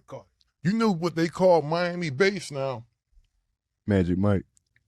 I'll tell you before Magic Mike, DJ Mr. Mike Mix. used to be the man. Yeah, but Mr. Mix always, but Magic Mike was Let the me tell big. you something. I could never understand how a motherfucker sold so many records who was just a fucking producer or whatever. I used to be like, this nigga selling triple platinum records. What year did Magic Mike drop? Shit, he was before Mr. Mix, cause He was before Two Live Crew? yeah. Magic Mike was all through the South, man. I'm telling you, I used to get them reports in because there was teen on them reports back then. I used to be, how the fuck is a dude doing beats just and fucking Hip hop just 808 That's just it. party beat? That nigga was selling records. Hip hop Yeah. the record started because how people wanted to dance. It all go to people wanting to dance, and then we start evolving all the styles, right? All the other styles came from it, but that's why Hammer did so good. That's why Heavy D did so good. Why Puff Daddy. Everybody, when you could dance to the music, that's almost kind of the greatest part of music, like that pace of I life. never wanted And to. that's and that's what's so hard that I didn't get. I get it, but I never envisioned myself of writing a "Let's Get It Started" or writing a motherfucking. Ain't the lyrics, You ever want one of those? it's the tempo of the beat. It's The closest I ain't got to it was Grills. Yeah, because I'm going to tell you though, bro. Really good. Great point. That was the closest I got to it. Basic element that the South do got, dog, that we got away from it, is that 808, dog, that boom. Well, it's just a lot more low end. You are pioneering. Oh, I was nigga Slip love the 808. What's crazy is though, He didn't give a fuck. crazy you're a pioneer in the version of hip hop that wasn't about dancing. Oh So yeah, you didn't really trip about Condos Wanted, but who do you remember in the 80s that didn't have music that you party to? This is gonna fuck you up. Who do you remember? In NW, you party to NWA. Oh, definitely something to dance to and Gangsta. Those are dance records. express yourself, all that. Like So think about it, right? Tone Loc is dance music. Wild Thing, Making all that shit for Young dance MC, music. Young MC. You see, They didn't make no dance music. But you You missing didn't the have no hooks. Like, Y'all hey, you really think pioneered about it. You did something that everything didn't you feel. exist. Quick is dance music. Yeah. Even the first Doggy Style, Chronic, there was dance songs. All that Leon, them is songs that you party to. Y'all kind of pioneered the rap that you talking about. You never really tripped off of it. No, I didn't. But as far as the coast went. what I did is I heard those dudes. I'm like, I don't want to do that type of shit. Hey, since we I don't want to do that. So what made you on that tip? Like, what made you feel comfortable when they doing that? Like, cause I know that's something that we grew up listening to. That's like, you nigga got to clean up the house on Saturday morning, whatever, with moms or grandmama or whatever. But what made you feel comfortable rapping to that type of beat, like them slow gangster beats? Cause that's hard. That's hard to do. I felt that I could be more descriptive with people. I wanted people to understand what I was talking about. You know, some rappers, you know, you hear them, it take you about 3 or 4 listens to be like, what did he say on that part? What did he say on that? I really wanted to explain to you what was the struggles being in the neighborhood.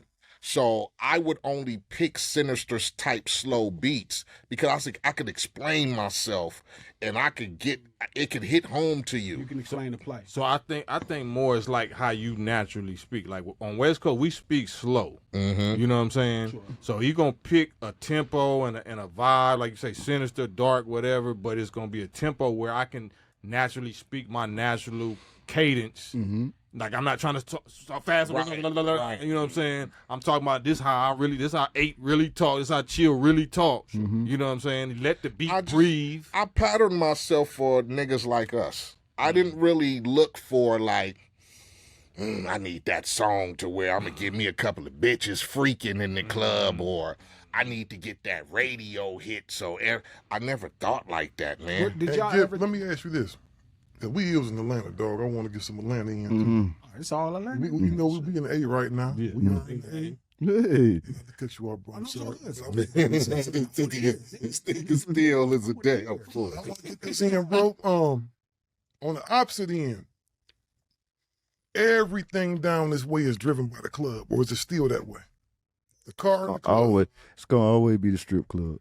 It'll always be the strip club, because the strip club, you can go in the strip club and instantly get a reaction for your music when you can't get that nowhere else in the country. Who you gonna get it from? The way the girls vibe to it? Because It's the girls. That's what's gonna hypnotize. It's like at the end of the day, like every big record that come out of Atlanta is because it came out of a strip club. Because of how the girls dance to it. Yeah, and another thing is because every time they feel like they control in one area of Atlanta, then another strip club will find another hit from the street.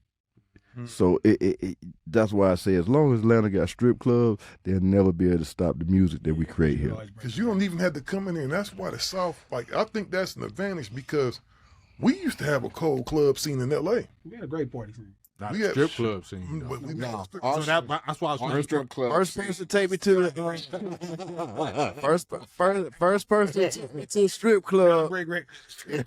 was Corrupt. bitches in there, they probably shoot a nigga. Corrupt was Up in there with some. Corrupt was the first one to take me to a strip club in L.A. I was kind of like, yo, this different. Like, This is real different. It was lame, wasn't it? Tell the truth. it's not lame. It's just it will remind me more of a cheetah downtown. You know, White party. yeah, like I was kind of like, okay. And then when they put the one in Hollywood, that was kind of like more black. They were trying to, Cavity was over there. Like that was more black. But Growing up, I talk so bad about strip clubs and prostitutes because I never saw good shit. I It didn't mean, I hit me still until do. I went to Miami. I was fucking with, shout out to E-Class, right? I was fucking with E-Class, and the motherfucker took me to, what's the one that's like a gym? It's like a basketball gym full of bitches.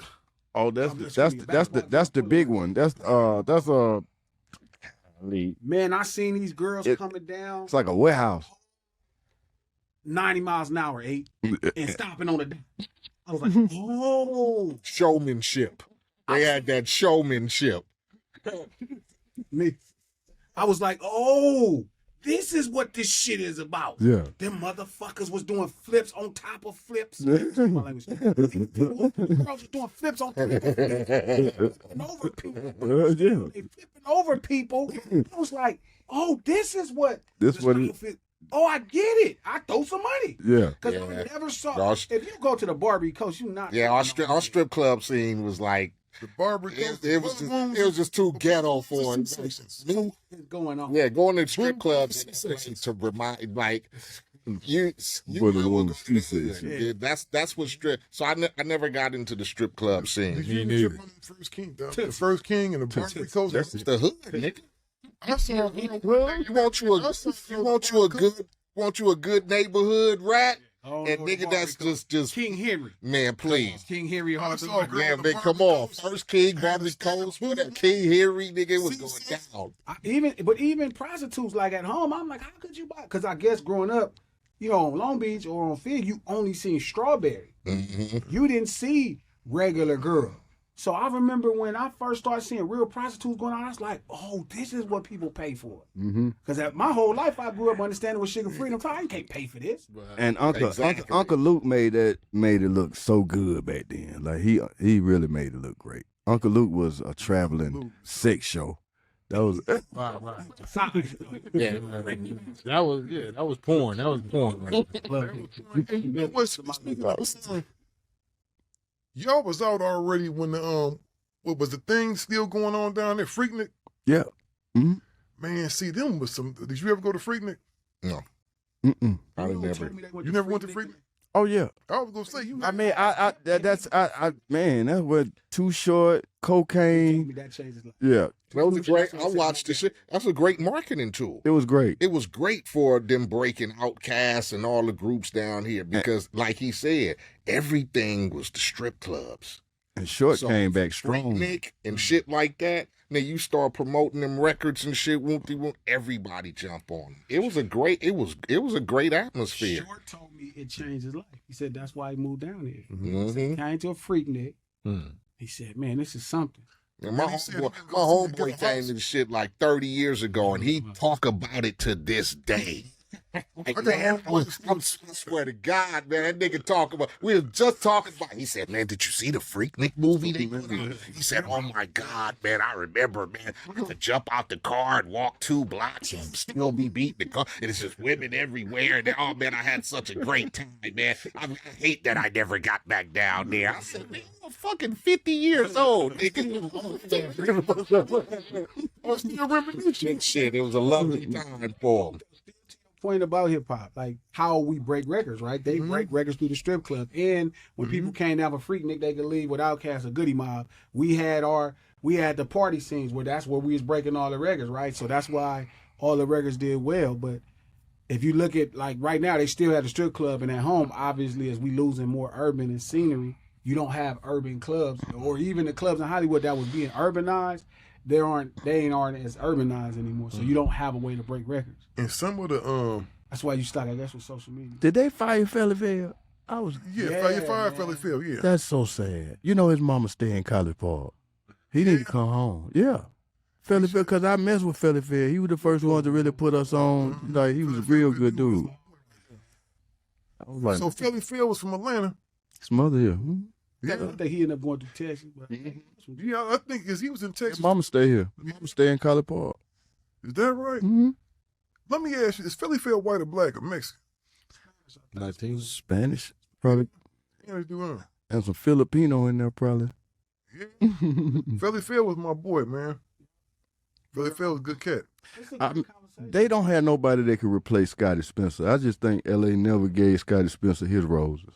He really broke a lot of acts in the 90s. same for the Mizza too. Yeah, like he walked us through all the projects, and I tell people all the time, like, the first time he took us to Watts, and I remember us walking in the courtyard, and everybody had their doors open in their apartments, and they had guns in their waistbands, and everybody was tripping. We were kind of like, and you know, Great came down there and they said, y'all the only ones outside of Pac that we play over here. Everything else gonna get knocked down. Atlanta and New Orleans and Watts is good money. I remember. Look, you check Atlanta this and out. Watts and New Orleans. Check this out. I'm gonna tell you something. I remember there were 2 promo tours that people went on when they came on the West Coast because I had a record store. I remember when Cash Money first came out. Big A had me come up to the Big A. Underworld Records Yes. because Cash Money. I go up in there and that's when they really not popping like that. The high record. This is big timer. Yeah, This is when Big Time. No, but high Big record Baller. they just start floating around. The juvenile record. But I think they was torn off Big Baller. They started to make that run because the Big Timers record came out before Yeah. Groovy record. They So went- it was Soul Scratch, Big Timers Volume. Because I'm gonna tell you, They were coming out of that BG. It was the Big Timers first and the juvenile. They had the samplers, Mm-hmm. and I was tripping off of that high record because I got like a box of them cassettes. Remember the cassettes? They used to have a 30-second snippet of the single on there, and I was like, "This is a crazy ass sound of record." I didn't understand the groove. I was like, "Huh?" That's what you had back then, huh? You know, and it was kind of like, and I said, "This shit is dope, though." But I remember that. Did you really think it was dope when you first Yeah, I did. I thought it was very unique. I Did you think it was appreciate it. dope? I thought it was dope. For real? I thought it was dope, for real. Tell the truth. Man, I ain't gonna lie about that. Like I gotta lie about that. Crazy. Professional rappers, that flow had this beat. It was different, and you know it was different because Jay jumped on it. That's how you know it was just hella different. Intrigued enough, and I think that was a genius marketing scheme back then because they would put the 30 seconds on the tape, right? It had me intrigued to where I was looking for that record. I said, when is this shit coming out?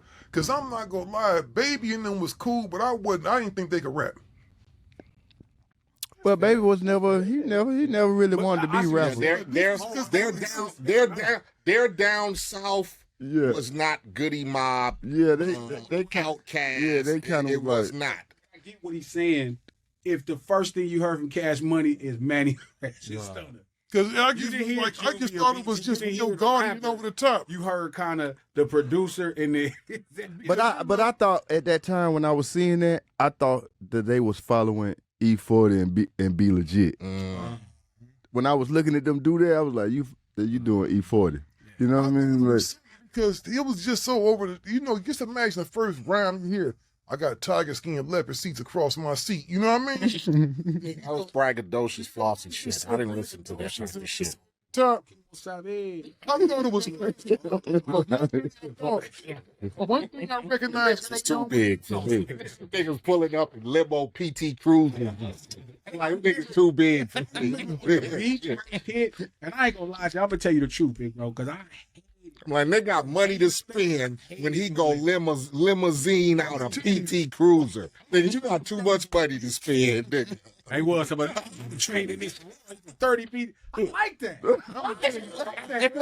I thought that niggas was untouchable. Yeah, my nigga. That shit was cool. Pulling up in the hood in the limo PT Cruiser, nigga, with the color scheme on it. I was like, oh man, these niggas are too big cars for me.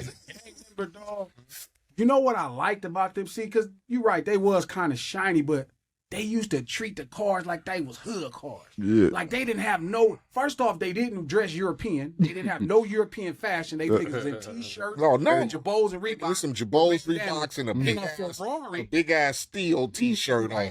And then they in a Ferrari. And then they whipping a Ferrari like it's a Regal. yeah. It's like, oh, these niggas is the greatest thing.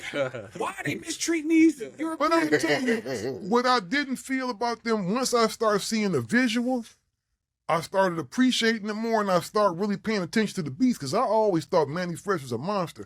I wasn't in love with the raps, but I'm a big sound. I'm a big sonics guy, and I was like, these beats is hard in the motherfucker because they were so different, dog. I was like, damn. Yeah, they was different. And Yeah, that nigga did all the music. Yeah. No, he was a good producer. He was a I'm good. gonna tell y'all right now. I'm gonna tell y'all a cat I heard from New Orleans, and he DJ Quick's cousin. Shout out, rest in peace to Jackie. I don't know if anybody knew Jackie. She passed away. Nah, I didn't know that. Yeah, did you know Jackie? Yeah. When she Yeah, passed, man, I used to her read. That made me sad. She was cool because her dude Daryl at the time, he was the one that got me the little situation that I ain't gonna go in there. The little thing. That's cut him off sometimes. Right. So, Don't. you see, he checks with me on the side. And I ain't gonna do that one. you can't talk with a bird deal? No. I was just gonna do with a record deal, but I ain't All gonna good. do We it, go but Yeah. Boy, y'all Cujo and Gipp over there. Like, Joe. she was cool people. Quick had a cousin from New Orleans that was trying to get on. He was a producer. He had them different kind of beats like they had that was kind of like like that bounce to him. Mm-hmm. And he had this one where these bombs was dropping like, "Doo." That shit was so hard to me.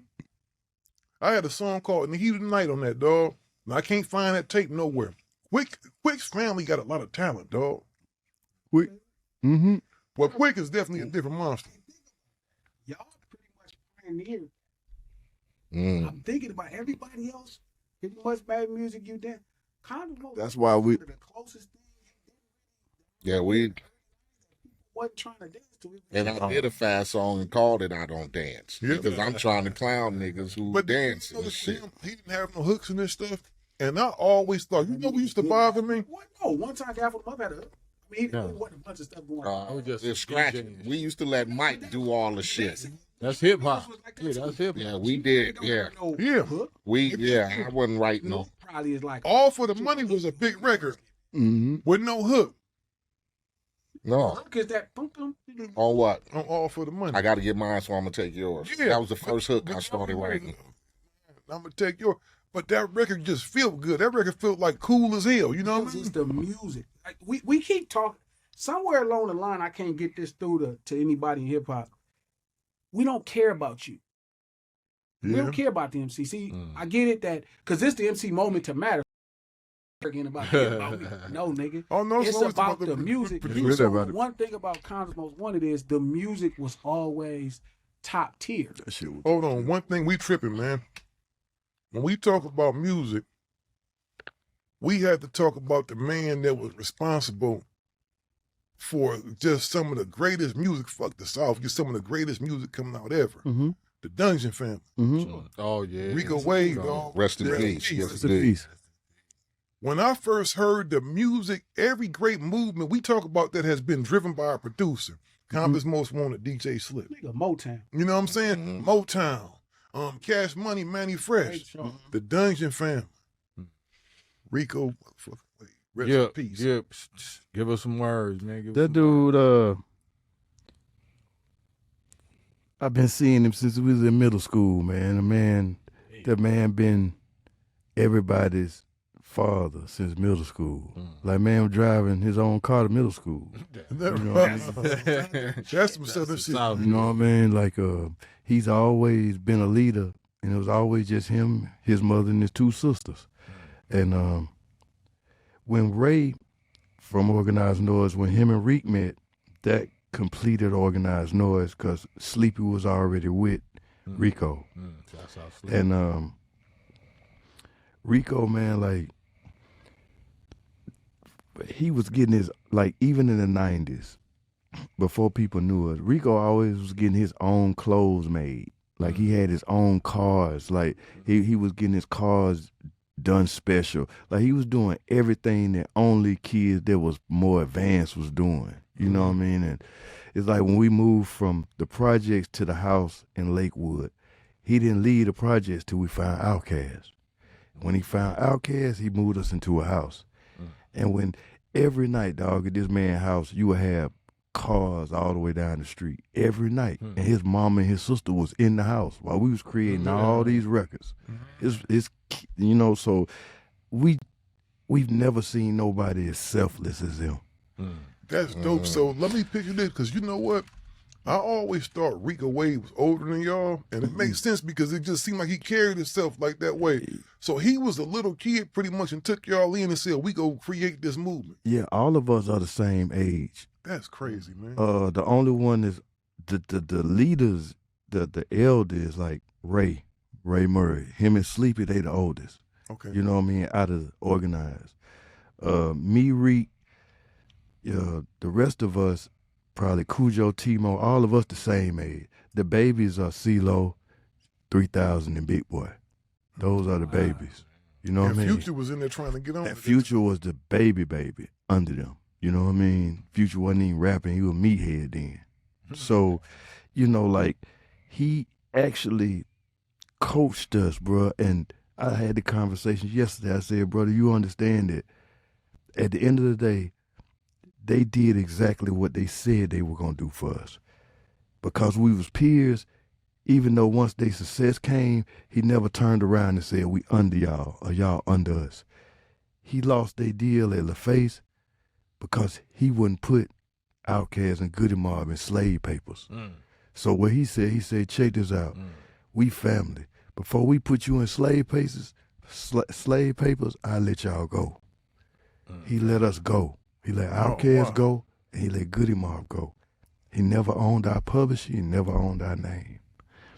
For us to come to the end of this,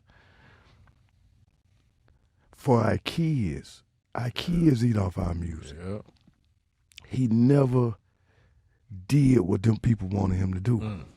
He never, that's the reason why they didn't like Rico, because Rico would not bend to what everybody else did to their groups.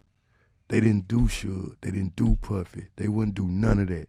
Before I do that to my family, I'll let you go.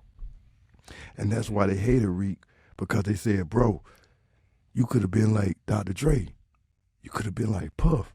You could have owned the Outkast right now. You own 3000, own CeeLo. But if he had owned us, it wouldn't have been no Nas Barkley. Right. It wouldn't have been none of that. It wouldn't have been no Gipp with Nelly. You know what I mean? So even though he let us go, he also gave us the freedom to always be able to come back home. We never got into it over this business. And that's why he can die and have a statue. Man. Man, he did, man. He did for us. Unthinkable. He did the unthinkable, bro. Man. He did. It's about the music. Yeah, he never did it. You know what I mean? He never did what they wanted him to do, and that's why they were hated so much, because New York wanted them to crucify us.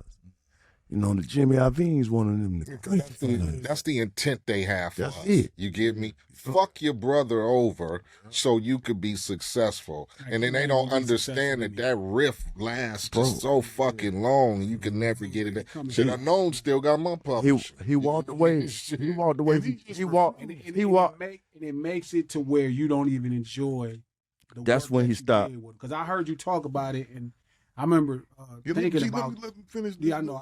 No, I'm just saying that's what made him walk away.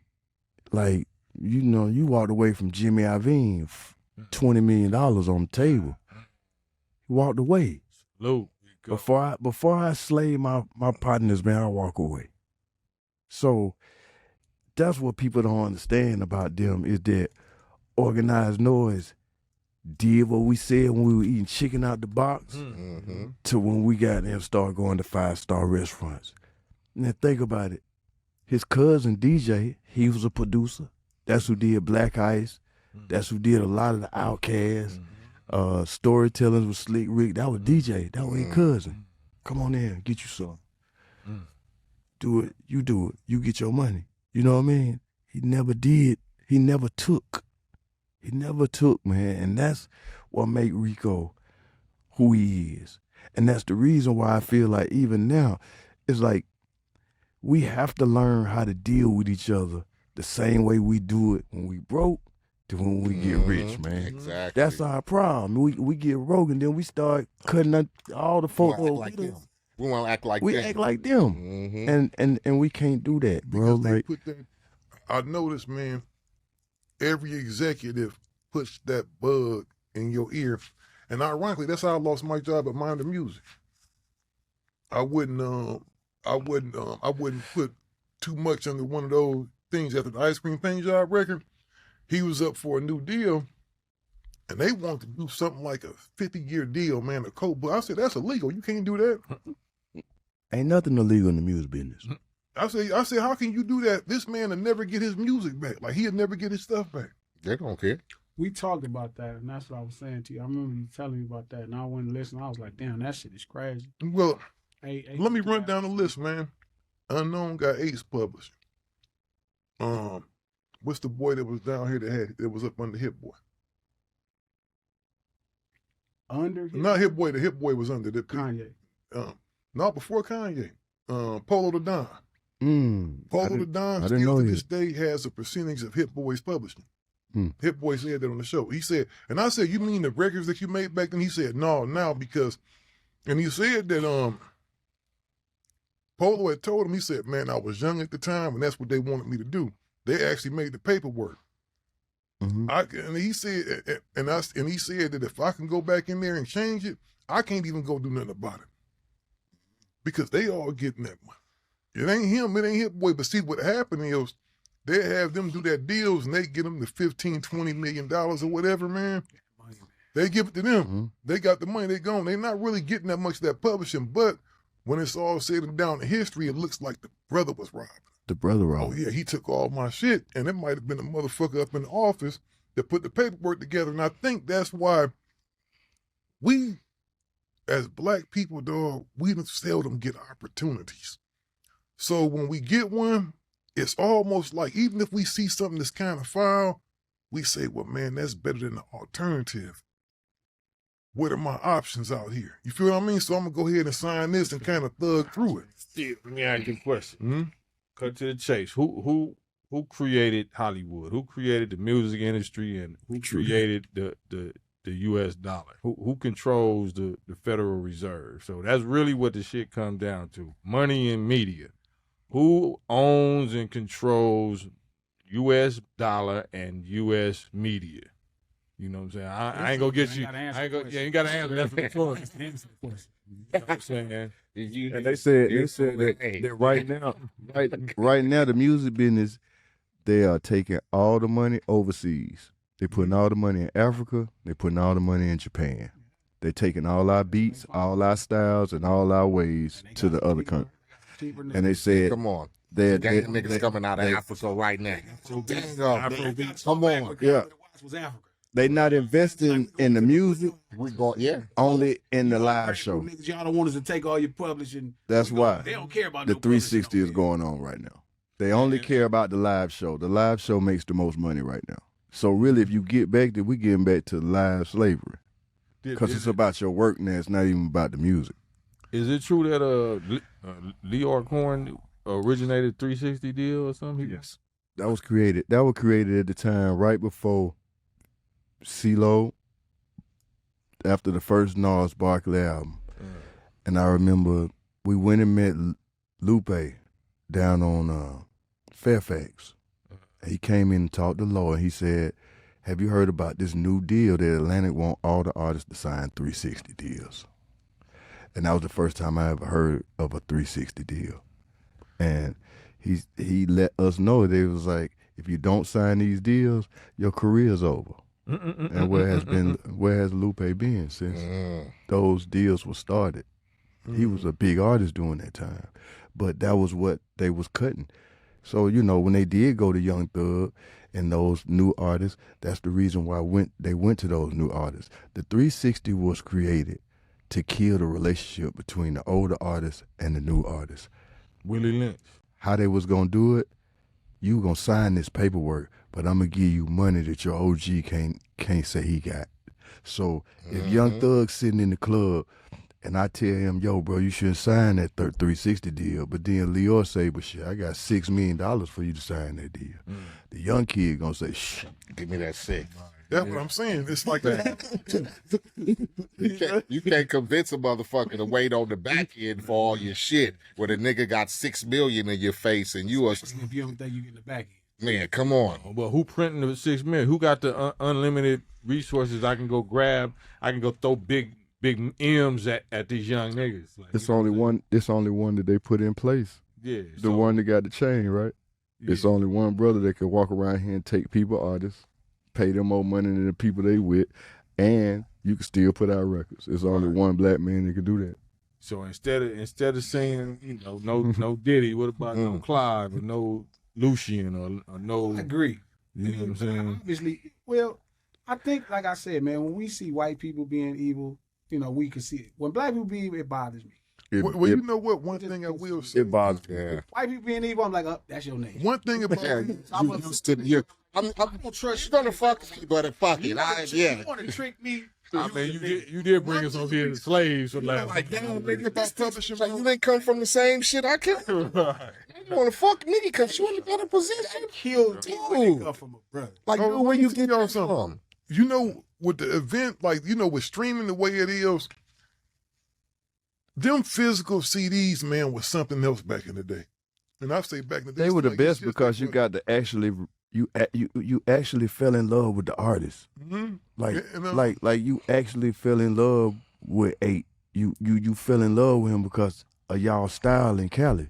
Like that wasn't our style, you know what I mean? Our style was wearing polo, Izod and shit like that. Like we started getting into that once y'all came out because you was our it was like y'all showed us like you can still get money and still got dress like your uncle. You know what I mean? Like Got that right. Just like your uncle. Shit. That good. This right here. This AI shit. I ain't even gonna get into the whole Drake and K-Dot thing. I'm about tired of that shit now. But this shit with the AI, they can take Gipp Goodie's voice, they can take Cam's voice, they can take your voice, Eiht. that was created to rob some more. That was it. It's just created to rob. And you know they giving deals off of that right now. And I heard what they doing is depending on who you are, they come to trying to shoot you some M's and say, hey, this is for when your career is done, when you're no longer rapping. Just imagine MC Eiht got a record coming out 50 years from now and ain't nobody in your bloodline benefiting at all from it. That was the last thing Tina Turner did was she did a deal to own her. She sold her likeness, her face, and her voice for $50 million before she died. That was the way she left her family some money. 50 million. They gonna make that money. That's the new way. That's the only way. That's a way that we can leave our kids something. Is sell our likeness and our voice. Yeah. For it. Hey, they come Eiht. Got this 7 million. I can leave my baby with. I can leave my sons with this. Mm. You mean like it's hard, man. They changing the deals up where it's making it hard, like you saying. It's making it But work. you know what, though? This is the thing when you think about that. Hey, they do you like that with your We partner? just think about, we got 2 million. Can't you? Give it up. Give it up right now. No, Give I'm it- talking about you on your deathbed. You about 90. I got insurance and shit, so I ain't getting them shit. You got I think the glasses said. But that's crazy. Said you like The- 90. the main And thing you on about it- deathbed, They nigga. tell you to live a good life. And they come to you on the side of their steel. We need your podcast. But the crazy part about this era that we in, whatever they offer you, they're making 3 to 4 times that. That's what I be worried about when they be selling the masks. I'm like, what is y'all get? I be seeing these numbers. Now I know most of these numbers lying. I know niggas lying. You know, that's what, hip hop is no Yeah, you got to exaggerate. What if it's 50, it's 5. Right. Right? But I'm saying, what you doing with this shit? Nigga, I'm finna put your shit on. Giving us the I'm finna money. put your shit on a sausage commercial or some shit. You Told get me? Check with the dude told Eiht. What First he called me and said he was interested in buying Eights. Because you know a lot of people getting their catalog now. It's about that time. It's past the 20 years, whatever it is. People getting their catalogs back. 30. He said, well, I figure that it's a win-win because we gonna take all for the money, all your hit records. They was gonna skip through it. They was gonna give him some nice money. They said maybe he wants to go buy a car and put some rims on it. And dude was dead serious. I said, what the hell? You think you call my man a coon? You tell me that's all he care about is getting the car with some rims on Maybe it? Eiht wants a new car. Like he just talking or something like Eiht just somewhere Like just that broke. old shit thriller nigga. Like, Like, nigga, you don't want to go buy you a new Escalade. and that's why Dubs and that's why you know the game sold. And you look up these motherfuckers. That's why the game. That's why you know that the game Space is sold shuttle out. commercial, nigga. It's like that. And I'm like, nigga, they use my shit for SoFi, nigga, all for the money. It's all for the money. It's all for the money. They say 15. Go look that up. Go get us some SoFi money. Tell them they can buy my all for the money. Yeah, but check this out though, dog. I told him, I said, you don't see nothing wrong No. or disrespectful in what you just said. I said, this man is still a 6-figure-a-year man. This nigga just took It's like he's not no bum like this MC Eiht. It's not all like, the candy. Man, you said he there chomping it up. hey man, that's what we do, bro. But Ohio niggas. when you think about it, bro, that's what they think about us. They think about, oh, he's squandered all his resources by now. So he Let's needs go him. We need a car. He take Yeah, I anything. did. But check it out. Soon as we start telling the young kids to go and buy land, then they stop the deals. They stop the deals. Mm-hmm. See, as soon as you smarten up to do with the money, they want you to do that with the money. But as soon as you say I'm gonna go and buy 20 acres, then you can't get that deal no more. That's crazy. You mean tell me you're gonna buy some property? No, still. Yeah, it's over with. Like they got a clause. They got the clause that say, "What you gonna do with this money before I give it to you?" Well, first of all, I'm gonna go get me a couple of Cubans. I'm gonna go get me the whoop deal. Oh, Deal. You're gonna buy some Cubans and some hoes. And be like, no, I'm finna go invest in some land, and You I'm better not finna even go use whoop to invest in that. send my son to college and stuff like. They'd be like, nah, this deal's off. And just seeing the money that they just allotted for Nipsey Hussle, just seed like $5 million, like that lets you know how much money they in whip with his stuff. Like to have $5 million, that mean everybody else ain't got a good chunk. Exactly. About 50. You know what I mean? Like, so when I saw that, I was like, wow. Like Atlantic. that's the strength. That's the streaming. I'm sure. Nigga passed away, and they like, nigga, we. man, you know what? We've been here for a while. Before we go, I want to go back to something. We talked about these people giving these people these songs. Pretty much, a dead rapper is more profitable. King Von sold a gang of records after he died. That's the first thing that Jimmy Iovine told her one night. He sat down. He asked us. Yeah, he was talking to CeeLo. He said, "What's bigger than a superstar?" CeeLo, I don't know. He said a dead one. Oh, because It's people, big. the way they gonna set that up and market it, Oh, you they- gonna sell they gotta talk about quadruple big. times of what you would if the motherfucker was still walking around And here. think about why that is. Because people who would have never talked about you is now talking about you. Yeah, Like, everybody loves a dead nigga. Niggas hated Muhammad Ali. Like, we like Muhammad Ali, Real. but people hated Muhammad Right. Ali. definitely. Look at him right now. Bigger than ever. Like, you would think, like, sometimes you date the way they celebrate Martin Luther King, you would Right. not think that they He was knocked the man enemy. off. Yeah. Yeah. You would think they celebrate every day, his birthday, it's a holiday, you don't go to work. Right. Yeah. Why kill the motherfucker? Yeah, definitely. Well, you know, That's a good. That's. I'd rather celebrate you when you can't say nothing. You can't put no demands on my life. You can't in real time and in present time say, Be accountable. yeah, I ain't gonna hold you accountable for that. Think about that. These motherfuckers. So you knock a motherfucker off and then want to give a nigga a holiday to Yeah. celebrate. Street. After you done killed Name him. the street off The after. street, a school. Oh, we gonna pay our debt to you. Don't trip. We'll have to kill you. Yeah. But in the long run, it's gonna be good. It's gonna be all right. Wife gonna be good. Kid. You gonna be kids gonna be. But you got to die. That's your life insurance policy. Yeah. Different programs, they be like, That's some fucked up shit, man. a white man tell me, well, like the great Nipsey Hussle said, I was looking at this white man like, you motherfucker.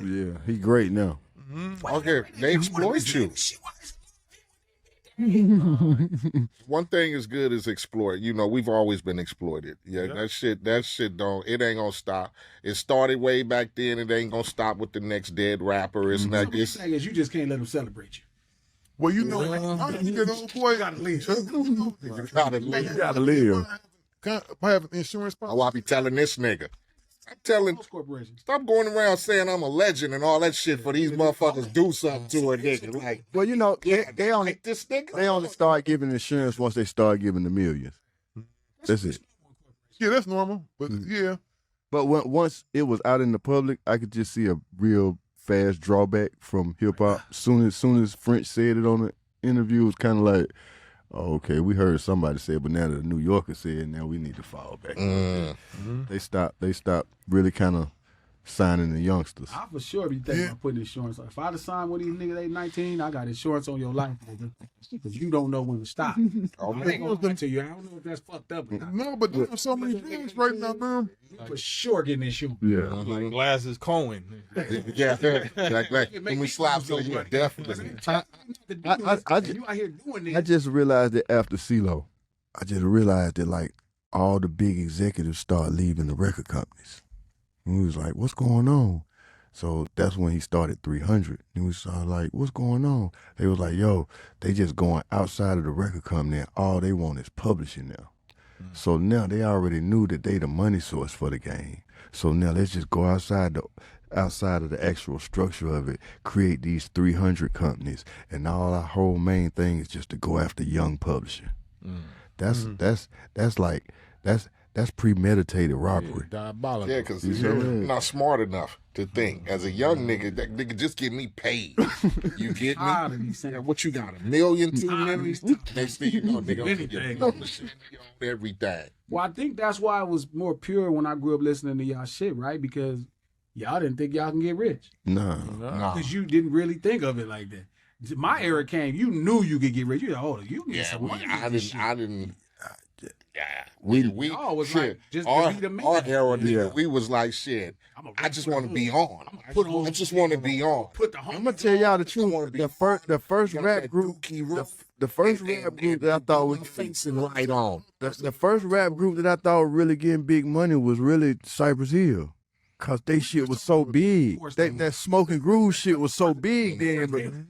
But like we were looking at that shit like, yo, like, cause when the Outkast went on that Smoking Grooves tour, like they didn't have no money. We did the first album, they only did it on per diem, so we were kind of broke. But that second album dropped, and Be Real them took them on the Smoking Grooves tour with Erykah Badu, and that's when they came back up. Yeah, they came back. They came back home.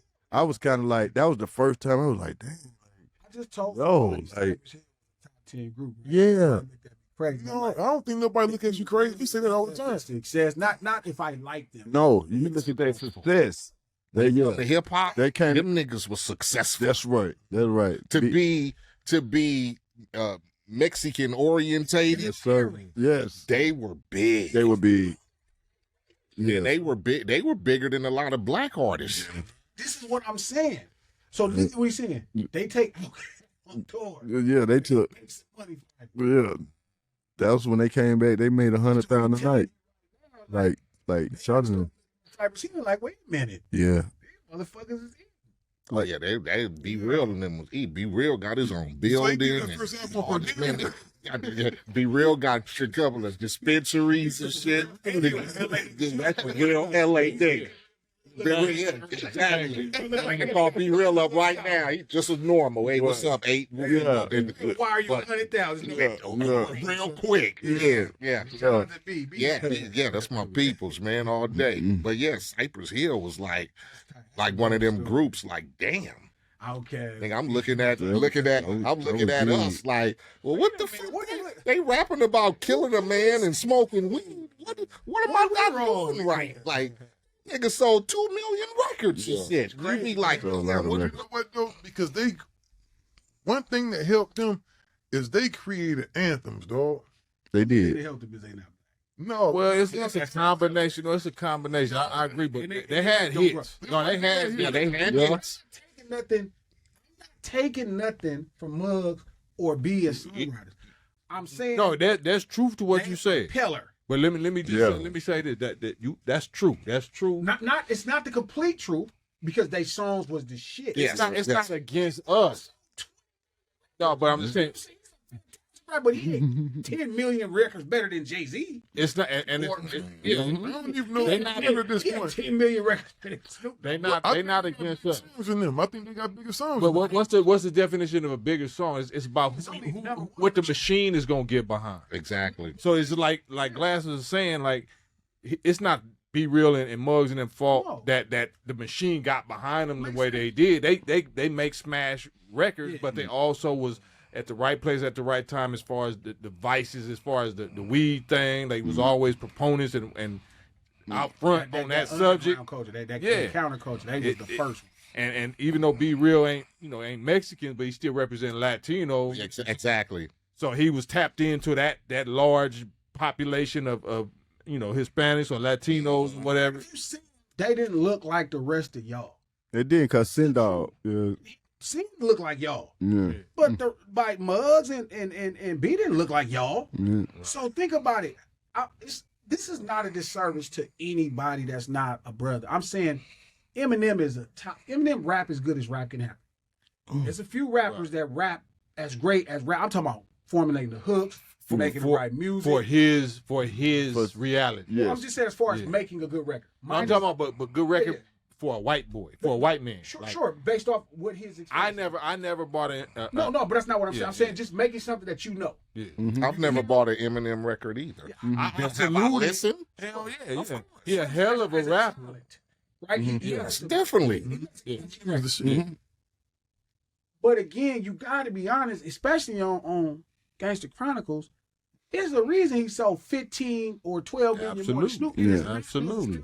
Because he's 12 million. Well, albums better. Eminem in specific is go always get people that probably don't even listen to rap normally. Because you can look at him and, I mean, listen, let's be honest. The complexion for sure. You see somebody like, oh, that could be me. They identify him, man. You know, let's keep it real. I didn't get into him until he did Stan. Like That's the first, fantastic. you know what I mean? Like I didn't get it because I was like, okay, that's hip hop.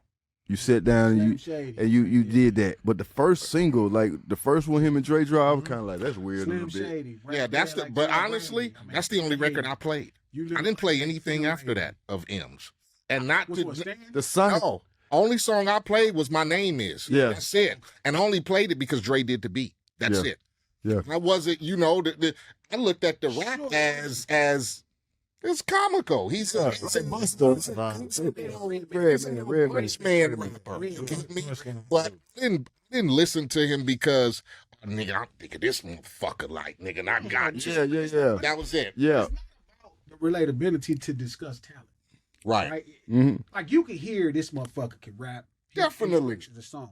Maybe not about our topics, Yeah. but about his personal. No, he Like, top. when I first saw him, this is how we was. No lie, we was selling dope in the spot. Right? Yeah. Selling dope in the spot. I'm chopping rocks, Hmm. and it came on the box, and it was this little white kid drinking his grandmother drink. The grandmother comes smack him upside the head, and he start choking his. Some real white people. Yeah, shit in that's the it. That's it. And he was in a wading pool. Yeah. Everything we thought of poor white people. Exactly. Get it? This is like I get it. I get the angle. Yeah. So, One so key- now I'm accepting, but what I was saying still is, you gotta accept that it's going to work better if it looks like them. Right. Because they Well, want he to wasn't the sell only them. white rapper. You got to remember, he had the perfect storm. He had Dr. Dre at the time, not- Two this- Dog. this- All that stuff was, all that stuff mattered. I'm just saying that because Snoop had Dr. Dre. 50 Cent had Dr. Dre. Yeah. 50 Cent had Dr. Dre. But I still and say Eminem. without them songs, Eminem wouldn't have been as big as he was. It's not even close. That's obviously you still. Still This got is the not West. about the complexion of certain people. This is about obviously at that level you got to have good records. Right. You niggas all know this. I ain't got to tell y'all this. Oh, definitely. When you peller with good records, it's it's different. Yeah. Like Adele can sing. She don't sing no better than probably, I don't know. It's so Jill Scott. I keep telling people Jill Scott sing as good as Adele. If you didn't make Beyonce dance at the same time and sing, she would sing everybody under a table probably. But she got to dance and shit and do 1,000 flips. I do the Get Usher. that kind of money. But you got to understand when pale people, forgive me for using this term, but when pale people have talent, people be like, if a pale person can dance, you be like, look at that motherfucker can dance. Yeah. You proud of him. You proud of him. In fact, you're really in truth, you're fascinated. Like, And another thing for him, and another thing that gave me that he was cool, like he picked 50. Yeah. Like that was like, That's how you chase into the street. yeah, like I was like, you pick 50. yeah. Like that, This nigga. that's what made him kind of cool on the other end. a rich ass nigga. Oh no, you gotta, you gotta, Rich nigga in the world. This nigga still acting like he ain't got TV you gotta, puff to death. you gotta love hip hop though. You feel me? You have to love hip hop to be able to feel that. To be able to try to craft a good song. You ain't got to necessarily go for that, #1 top 40 hit, but just you have to be a fan favorite of good hip hop to try to generate. I had an issue recently with Dre, Dr. Dre. Shouts out Dre, you know what I'm saying? That he one of the Godfathers, but he said Eminem was the best MC to ever pick up a mic that he ever heard or something like that. Oh, that's blasphemy. Yeah, I feel That's that blasphemy. that's you. That's me promoting my product. Sure. You Right. get me? I'm still, but so you got too much influence and you from us, this is our thing here, you know what I'm saying, for you to get on a major platform and use your platform to say that about that out of all dude. these people you work with. Who controlling his paycheck? Well, there you go. We'll say I'm on you. I'm on you. I'm on you. I'm on you, peoples. I'm on you. Who controlling that dollar? Who controlling them billions that a motherfucker handed him? I'm gonna turn around and be like, oh, this motherfucker? It's this one. Part about all this stuff. 2 hours. Right. What's the crazy part about all this? Before Never heard no rap like that. If you ever noticed the theme with Jimmy, think about it. He had Start Suge. talking shit about Jimmy. No, check this out. No, Fire your shit up. Yo, no, listen. Jim, See, let me get my stuff off the plan. Let me make you laugh. Yeah. Jimmy, he had Suge at first, right? He had Death Row. Remove Suge out the way, you know, Dre was able to leave and just go straight with him, right? Not remove shit, but I get you. But everybody always wound up back with Jimmy. Because he got the fucking... I got the money. You got the bag, Yeah. got the sack. Where's Doc's deal at? His new deal. Where he got his new company at? PG Lane. Ain't he with Larry? Ain't he with Gamma? Who the hell is Gamma? The dude used to run Apple. Yeah, it is through Gamma, I think. Yeah, is that Dude used right? to run Apple. Yeah, it's shit. This shit crazy. Hey, When you start really getting out of business work, you be like, oh, I get it.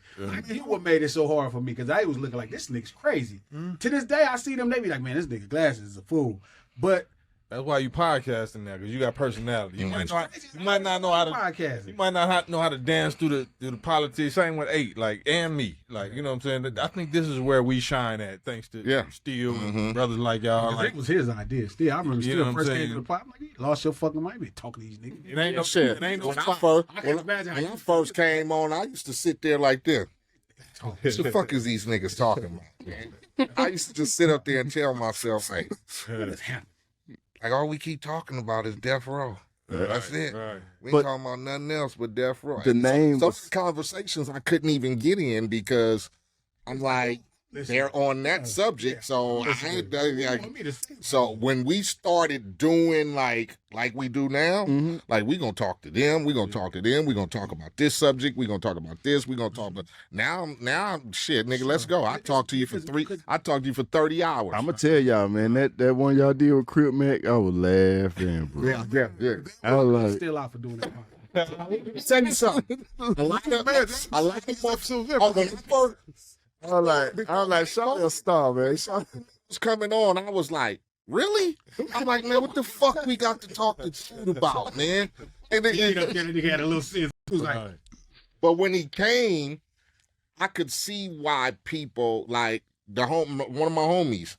The homie Rich called me, was like, man, why the fuck y'all got that dude on, man? That dude corny, man. Somebody gonna dump on that dude. Won't. Man, 2 days later, that nigga called me back. That nigga funny as a motherfucker. tell you what it is, and this is what I was on Still about. So in about 2 years, right, hip hop is gonna be dead the way we remember it, right? Because it's already past a space to where we heard. Like I had to hear Gipp first. That's where I heard authenticity. I had to hear Eiht. I didn't see you. I heard you. I heard Cam.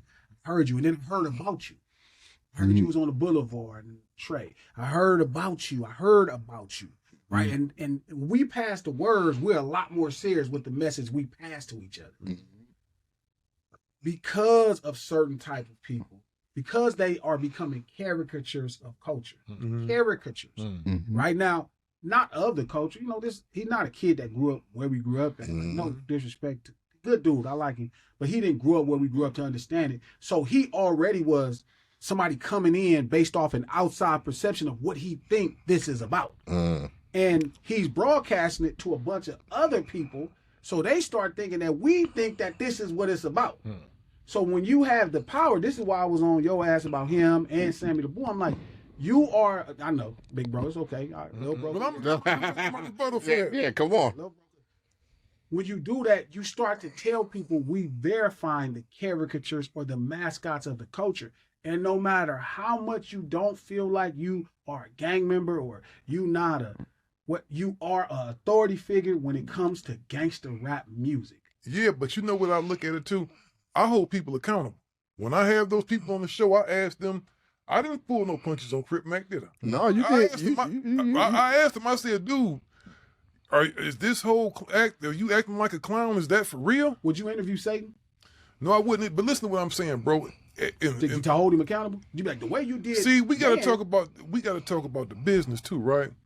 Mm-hmm. My whole sole job, me and Eiht may be talking to somebody like I wouldn't go. We wouldn't go hang out with Crip Mac personally. God bless that dude's soul, but he's an interesting person. People want to know what's going on with him. Say would be interesting. No, but everything sometimes, man, it's like we got to take ourselves out the equation. No, you don't. And say because you can't take the streets like we not out here selling dope. We doing a show. See, the thing is, Steele is an executive. Exactly. Steele is an executive. He's the not that, but he knows we got to do this type of shit. We got to do it, No, dog. you don't. If you want to So attain why not interview Satan?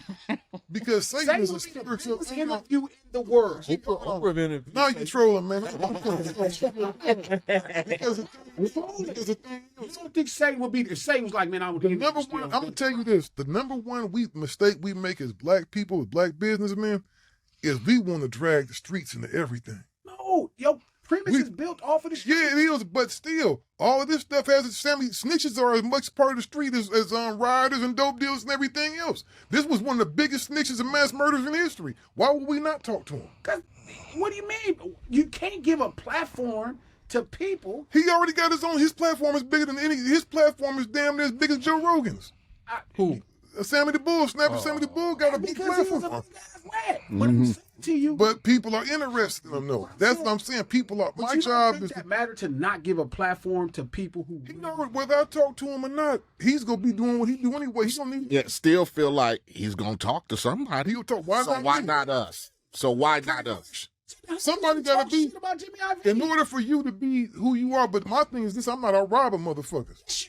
I just know how to understand who am I robbing. That's not. Robbing is all based off premise. It's fair, right? We can say it's robbery, right? But these dudes are signing the contract. That's what they can always stand behind, right? Right. So they saying they took the chance and made a decision themselves. See, the thing is though, G, and I don't even know. See, G, come on. These two always go. And I just sit back and just watch them. It's like this, bro.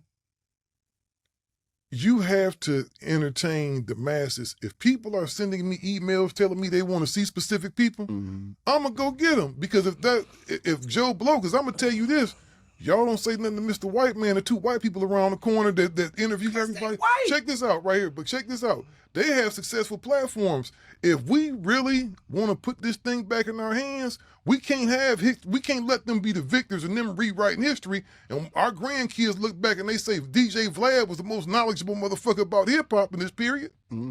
I have to be able to get this show. My job is to be able to get Gangster Chronicles, No Ceilings Up to Here, to where we are the true authorities. When our platform is bigger than theirs, then that's when we can start being more selective. Like, no, we don't have to. So it's a means to an end. I But may why use the do people crawling their back and get up to where we need to be. Here's a question for you. And that's not about Crip Mac. That was in response to this- Sammy. Yeah, Because definitely. Crip Mac is I really wanted to interview Crip Mac as him being a young black man, and I was worried about him. I thought he'd maybe have some mental health problems So why going on. not just call the nigga on the side?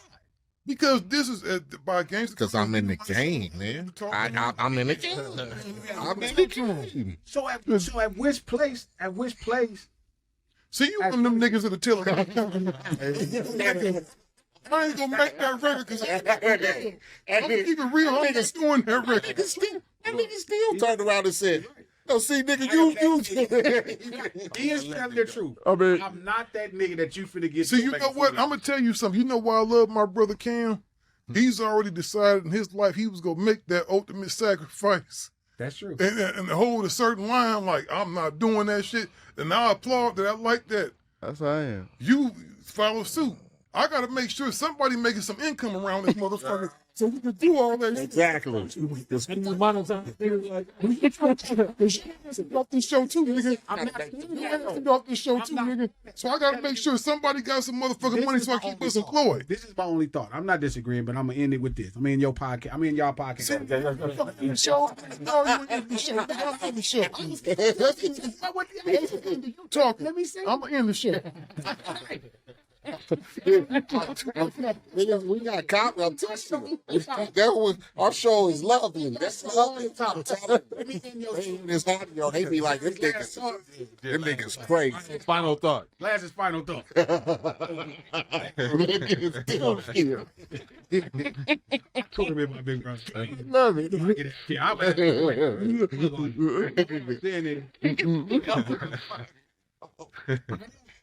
we're supposed to be as big as white people in America when it comes to certain things. When it comes to just popularity, because why the fuck would we be popular? We black. Now, there are those moments where we get a nigga that's Talk to the pretty mic, popular. If you could be doing final moments talking to the mic. Okay. So there is going to be some brothers that's popular. Mm-hmm. But rest assured, for everyone that's popular, we probably going to look at them and be like, what the fuck is going on? Right? Mhm. Like Michael Jackson, right? Michael Jackson started getting popular, but then you start looking and you was like, what happened to your face? What happened to your skin? Right. Where is the soul? When Bad came out, where is the soul in your music? Right? Because it's a pursuit to impress them. Right. That's my point. Wouldn't that be the ultimate sacrifice? Or forgive me because I know this word gonna irritate you, but I don't mean it like that. The ultimate sellout. Because if you start pursuing, our thing is we truly the culture. That's the thing. Eiht is really a track Newport from Compton that's a platinum gangster rapper. Mm-hmm. Eminem wants to be him. I know that sounds crazy because Eminem sold 20 million albums. Right. Rest assured, he wants to be MC Eiht or Redman or Gipp. This is why he does this. Now, obviously, because it's more white people in America, right? They're spending a bunch of money. He may have more success with selling records because they're going to look and be like, hey, I can be that guy. But our job is to hold the line truly with culture. Now, maybe it don't pay what Eminem get paid. That's probably true. Eiht is probably not making what Eminem getting the show. I'm sure it's maybe a couple $1 million difference per show. Oh, shit.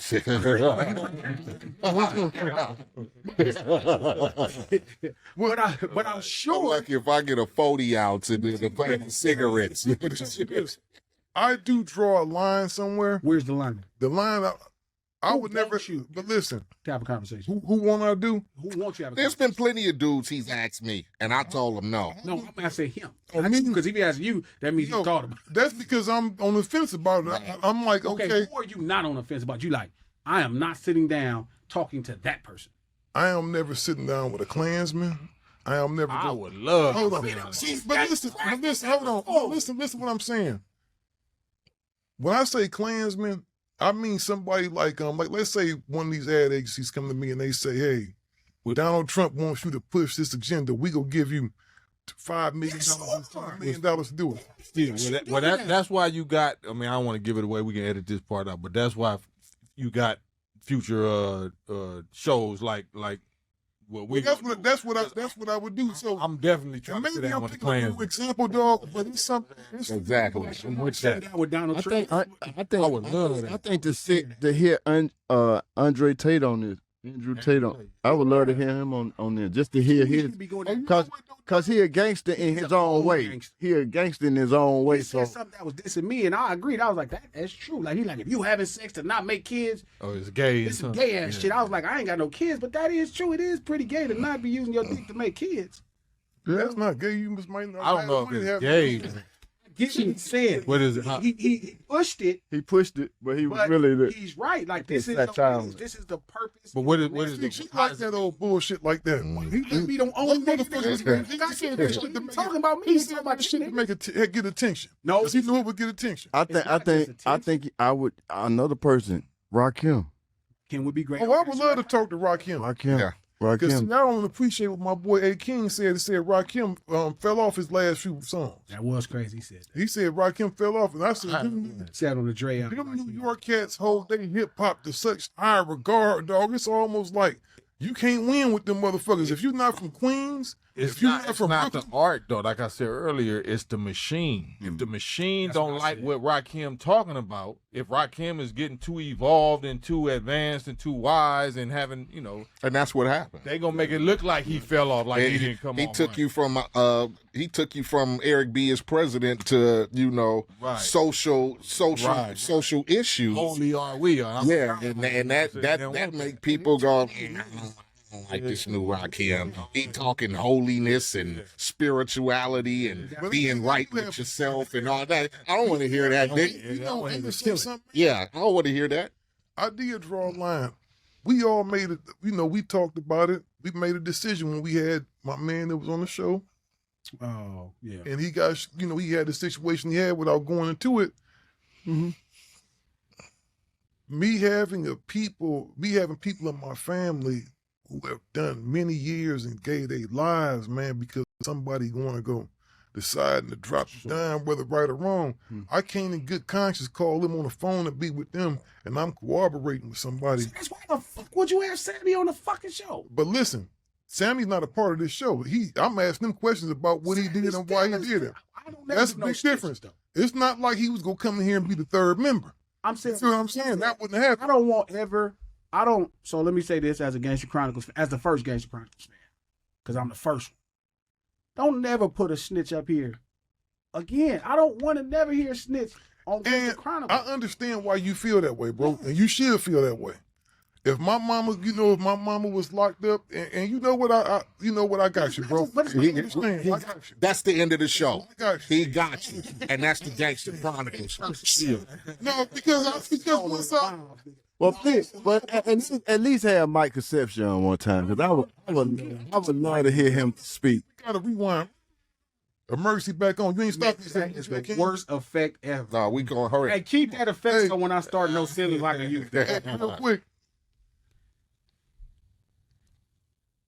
Gipp Goodies, man. I've been looking online and I'll be seeing you, man. I am so proud of you, dog. Let's give my boy some applause, man. Oh, man, a lot of times I notice when we open up businesses, instead of doing everything in excellence, we may try to cut corners.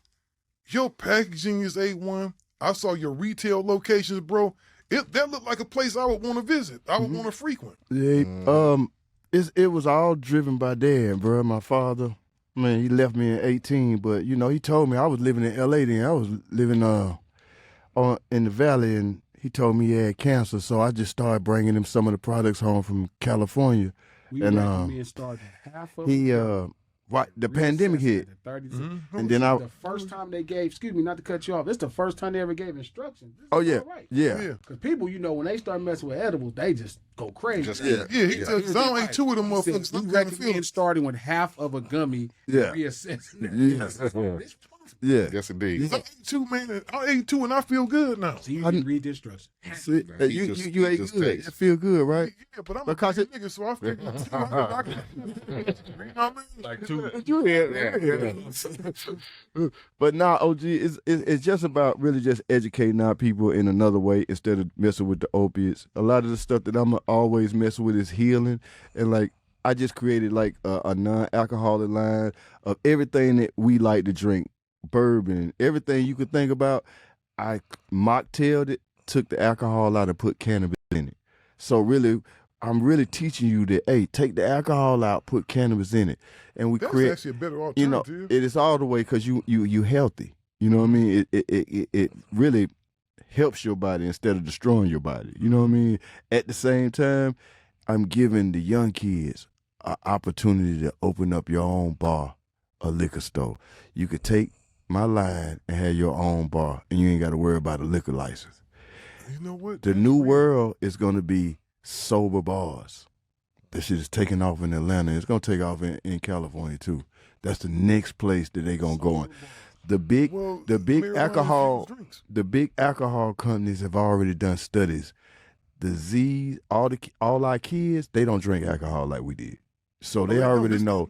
Yeah, they whole thing is going to be infused drinks. So that's the future, and that's where the actual, liquor companies are going next. So all of my products is something that's going to be able to help you, and I do this because I never sold death in music, and I ain't gonna sell death this way.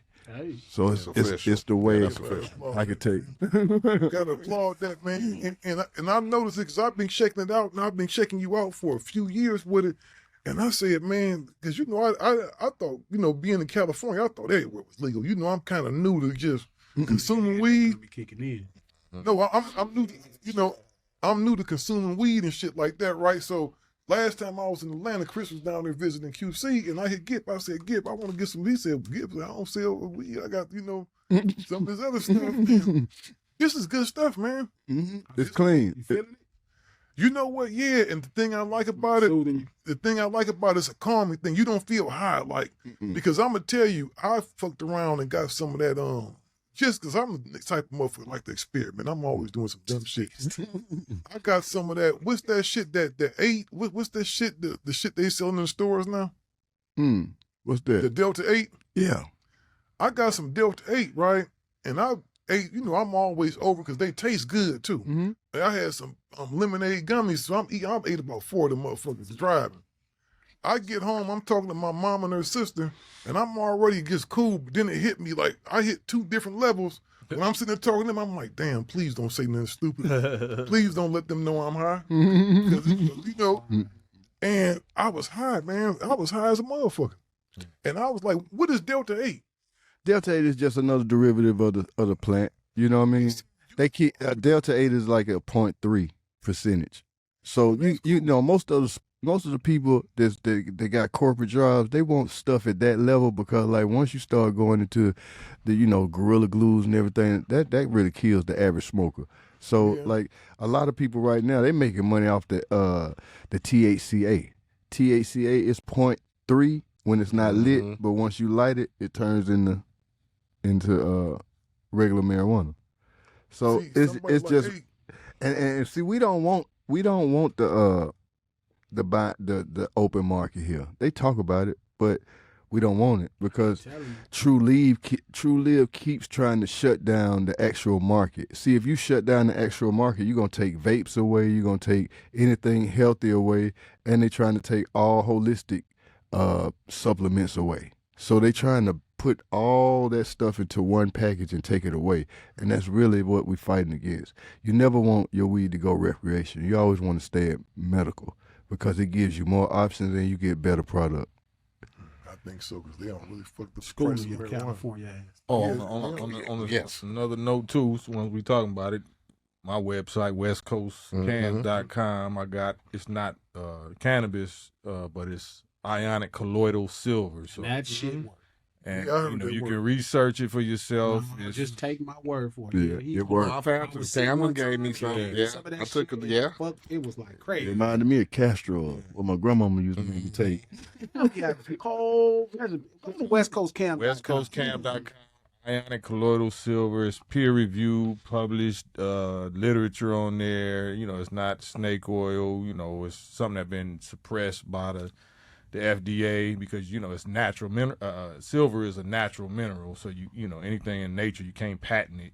So the FDA, the drug companies can't really make no money off of it. So research it for yourself.